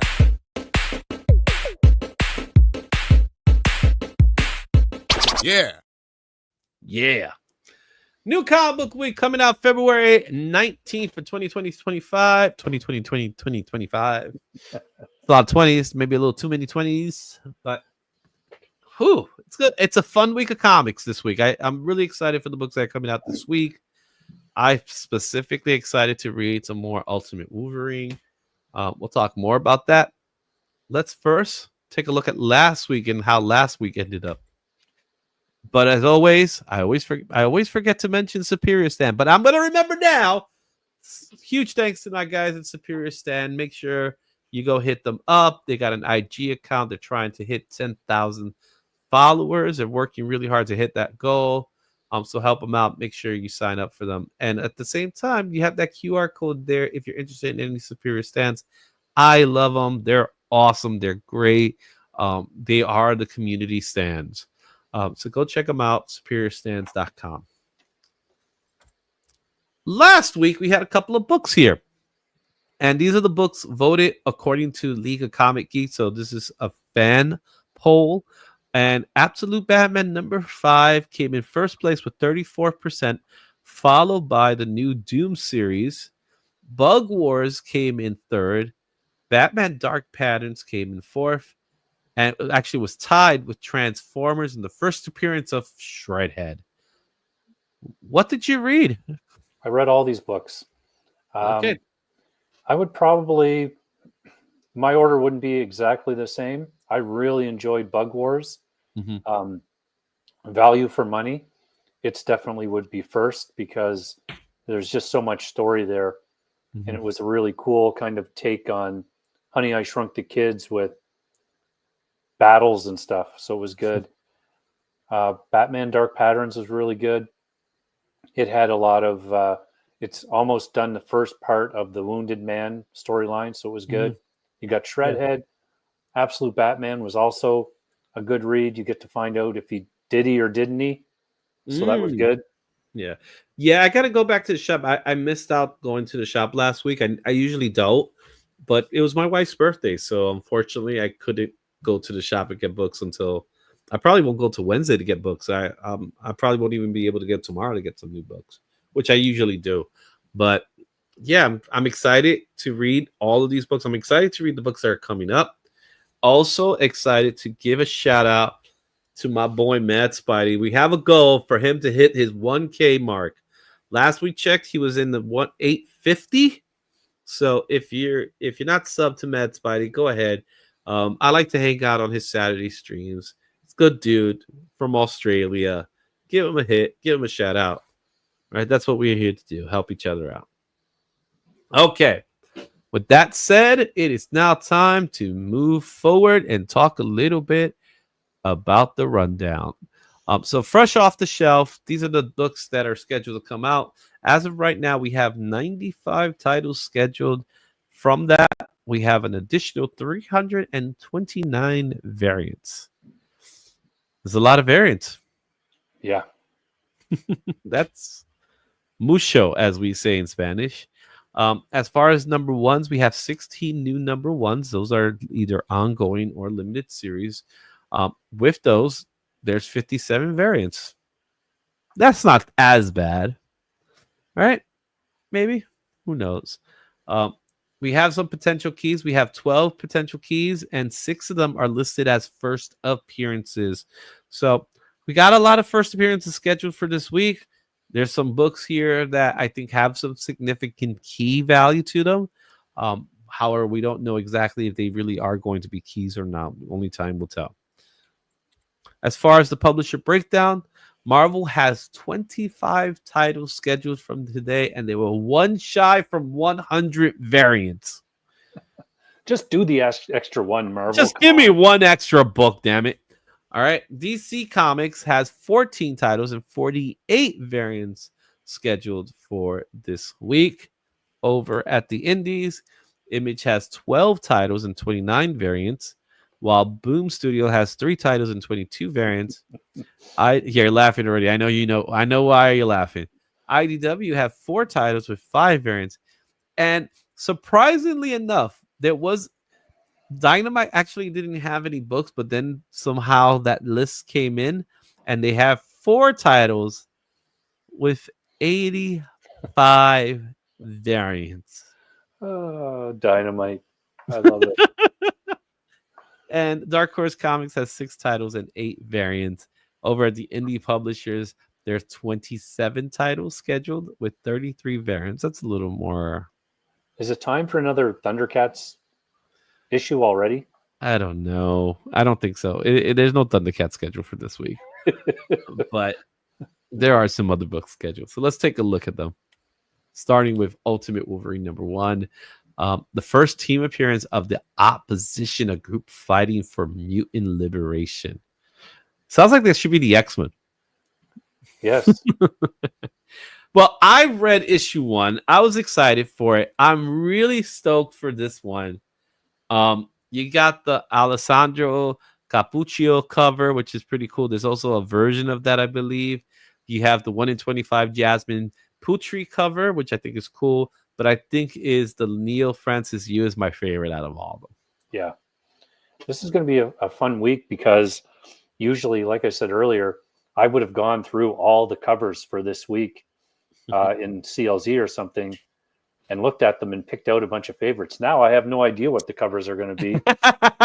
So you're so excited to see, right? So besides the ones here, when I go to the shop, there's always some weird ones that they have. So it's going to be even more fun. Cool. Right. Also, New Gods #3. There's a Minty Malavaya cover, which is cover A. The Mike Huddleston cover, which features Big Barbara. I like that. I do believe that might be a connecting cover. And there's also an acetate Evan Calling, which is the birth of the New God acetate cover, which I think that's a little costly. It does feature the first appearance of Arbor Sutra Parazurum. Oh my goodness, Ron V. Why you came up with these names? And Niktar, a trio of sibling gods. I love that third cover. I think it looks great. I can't wait to see what it looks like when the acetate, because I'm sure when you open it, you see something different. New Gods has been a good book, man. It really has been. It's clearly a top tier book that everyone should read. So it's just worth reading, man. And I wanted to connect somehow to the Absolute Universe. I feel like this title has the ability to have that connection with the 2 universes. You know what I mean? Yeah. I did read recently. I mean, there was the just a couple panels in the first issue of New Gods, but we're really going to see how the universes blend together in Ultimate Flash 1 is what I'm reading now. So that would be one. I wasn't going to pick it up, but now I'm going to pick that one up. Yeah. Let's take a look at our next book, and that is Doom Academy #1. You have the cover A done by Paulos Villalobos. There is a Ryan Brown 1 in 100 version. There's also a trade dress of it, but man, that helped. Yeah. Doom. There's also a 1 in 50 Wu Chiu Lee, and the synopsis as this goes: did you think the Strange Academy would be the same in the world with Dr. Doom as the Sorcerer Supreme? No. It's now Doom Academy, relocated from New Orleans to Latveria. The best magic school in the world just got better, according to some. It's the start of the second year for Strange Academy students, and you know what? Things will not go as planned. I am so looking forward to this book. Yeah, I don't think I ordered this one, but that Ryan Brown cover, I'll be picking that up for sure in the trade dress. Just look at it, man. It's so good, man. Yeah. Right. Next book is Challengers of the Unknown #3. This is the first appearance of Optimum, not to be confused with the cable company, a being that claims to be from the future. You name your character after the cable company.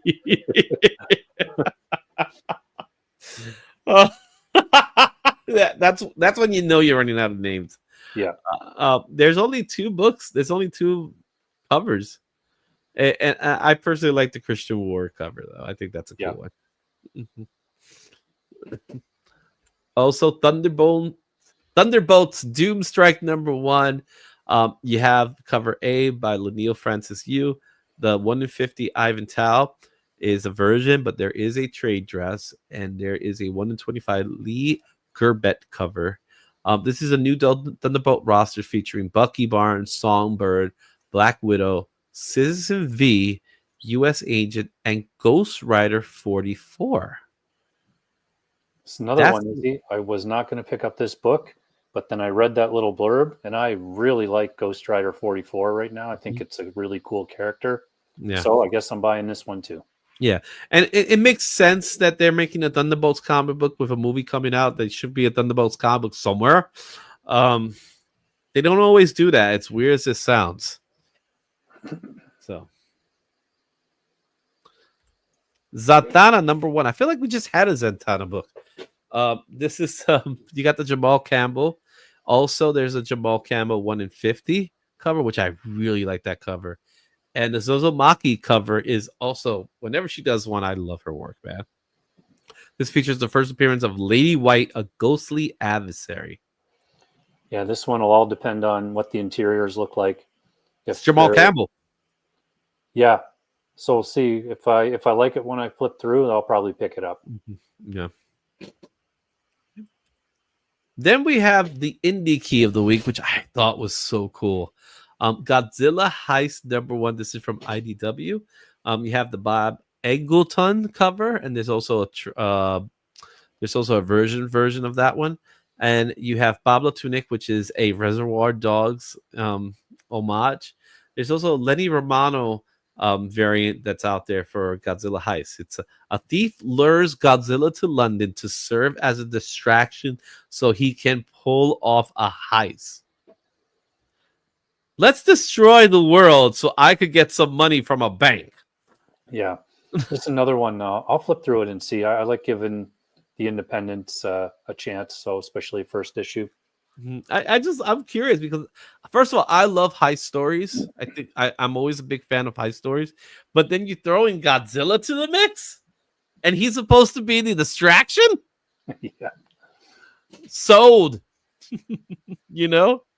So there you have it, and let's take a look at our covers, starting with Nightwing 123. This is the Gleb Minikoff cover. I think that's a cool cover, but then again, Nightwing always has some cool covers. Batman Superman World's Finest 36. You got the Tyler Kirkham Hush variant. Wonder Woman 18, the David Talaski variant. My God, I love that cover. Yeah, this would be. Someone was asking me about this in one of my chats from my videos, and if I was going to get the Nakayama or get this one, and I'm definitely getting the Nakayama, but I'll look at this one in person. But the lighting and everything on this one looks really cool. Mm-hmm. Oh, she looks tough too. Like he made her look almost feels like China size. Yeah, that's like, that's what I see. Because look at those thighs, man. Look at those legs, man. They're strong legs, man. Also coming out, Amazing Spider-Man 68, the Scotty Young variant. Now he's in the battle with Quicksand. I love it. Exceptional X-Men #6, the 1 in 100 Leslie Lyrics Lee. There's also a trade desk, but I figured might as well show the version. And the Storm #5, the 1 in 100 Tran Nugent variant. Oh my God, that's a good cover. Yeah, that's a good one too. Mm-hmm. Yeah, I'm definitely picking up the Scotty Young. I've been picking up those covers, man. They got me on those covers. Every single time I see them, I love them. All right. Then you have Batman and Robin Year 1 #5. There's 2 covers I picked, and that's the Bruno Redondo cover, which I love seeing that cover. A little bit of negative space there, as well as the 1 in 25 Jacob Edgar cover, which is kind of just feels like that good classic Darwin Cook style to Batman, which I really enjoy. And then there's Catwoman 7-3, the 1 in 25 Nobovich cover, which kind of reminisces of, dare I say, Halle Berry Catwoman. Yeah, they all have that like old school style, almost Mhm. animation style to them. Mhm. Really good covers. Yep. Then we have X-Force number 8, I'm sorry. The 1 in 100 Jay Anacleto cover featuring La Diabla. That may be a good spec book for you guys. Mystique number 6, the Declan Chavel cover, which is always cool to see Mystique taking off her face, and you always see a skull. I don't know why we've seen that look before. And then your friendly neighborhood Spider-Man number 3, the Benjamin Sue variant. That is just a cool variant for this book. It's Yeah, unexpected. Mhm. I like that. Mystique has been a good read too. Like it's been, a book that I'd rather not buy because I'm trying not to buy so many books. But every issue I read, it's good and the art is good. So Mhm. I'll probably Sold, buy right? that one too. Awesome. All right. And then we are down to our last page, and that's Space Ghost number 10. This is the 1 in 10 Bajor Barons cover. And yes, there's plenty of versions of this cover because that's just dynamite for you. However, the Herculoids number 1 is coming out this week, and this is the 1 in 4 Mike Mignola cover, which is awesome. And G.I. Joe number 4, the Tyler Curtin retailer exclusive Cobra Commander cover. Yeah, I've been looking for I'll probably get the GI Joe, the 1 in 10 Nakayama one because I have the other ones. Mm-hmm. So I'll probably pick up that one. Yeah. What's your thought on that Space Ghost one? I love Barnes' work. Mm-hmm. I haven't been reading Space Ghost, but I just think that's a really cool cover. Yeah, I love it, man. I absolutely love it. So there you have it, guys. That's it. That's the books for this week. It's a good week. It's a good week for new comic books, man. Yeah, I'm looking forward to it. Like I said, I love going to the shop on Wednesday, being there, picking up books, No. getting back and flipping through and looking at everything. It's just so much Mhm. fun. That part of Yeah. me hasn't changed in 40 years. I know, right? Um, guys, we thank you for your time. I think it's a good time to call it a wrap. Unfortunately, we weren't able to do the giveaway prize for today because we didn't hit the goals. But what I'm going to do is I'm going to put this for the monthly mailbox. I might put 1 or 2 of these books into the monthly mailbox, and then next week we'll start seeing more stuff for the monthly mailbox. Like I said, I didn't get a chance to go to the shop this week, but last week I am going to go to the shop this week, and I might have to pick double the books that I picked up last week. And congratulations for winning last week, by the way, from Show Us What You Got. Oh, yes. I'm seeing DVH. I was asked to do the role of DVH, and you had the best books, no matter what people say. Well, thank you. I appreciate it. And hopefully I can impress DVH if he's feeling well enough to do it this week. Yeah, we hope you feel better, DVH. I know you've been feeling under the weather. With that said, guys, I'm gonna call it quits for the day. Shane, is there anything else you want to share with the group? No, I think I covered everything I've got going on in your little drink break there. We're gonna have to get more intermissions in the show, right? With 3-hour streams. We're gonna take an intermission now. We'll be back in 10 minutes. No, just the usual. I really appreciate it. I have a great time. I love getting to talk about comics, and that's what I do over on my channel. So thanks. And thank you all. As you know, we're going to do the replays throughout the weeks where I get rid of all the problems that I've created today. But I'm also going to throw up the Chart Busters. I'll probably throw that on Wednesdays, the replay of the Chart Busters. I didn't get a chance to do it this week as much as I wanted to.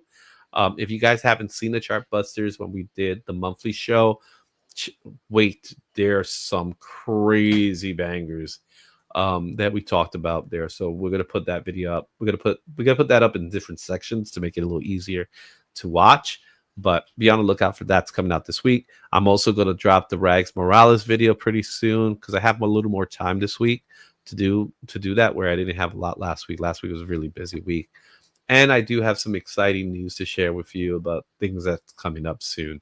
I can't share with you right now because it hasn't been made fully official, but it will be soon, and we'll talk. I'll share with you when it happens. Until then, guys, you guys already know the deal.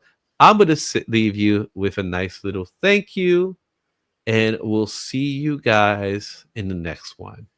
As we say, Excelsior. I think this is it. I think you're about to go home. Okay. All right. Look, thank you. Thank you. Thank you. Thank you. Thank you. Thank you. Thank you. Thank you. Oh, thank you. Thank you. Thank you. Thank you. Thank you. Thank you. Thank you. Thank you. Thank you. Thank you. Thank you. Thank you.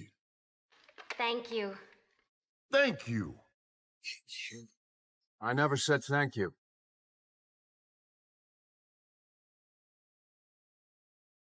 And you'll never have to.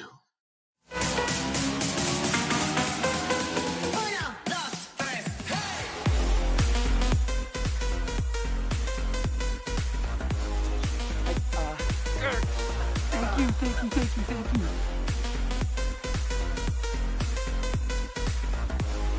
I guess I'll see you.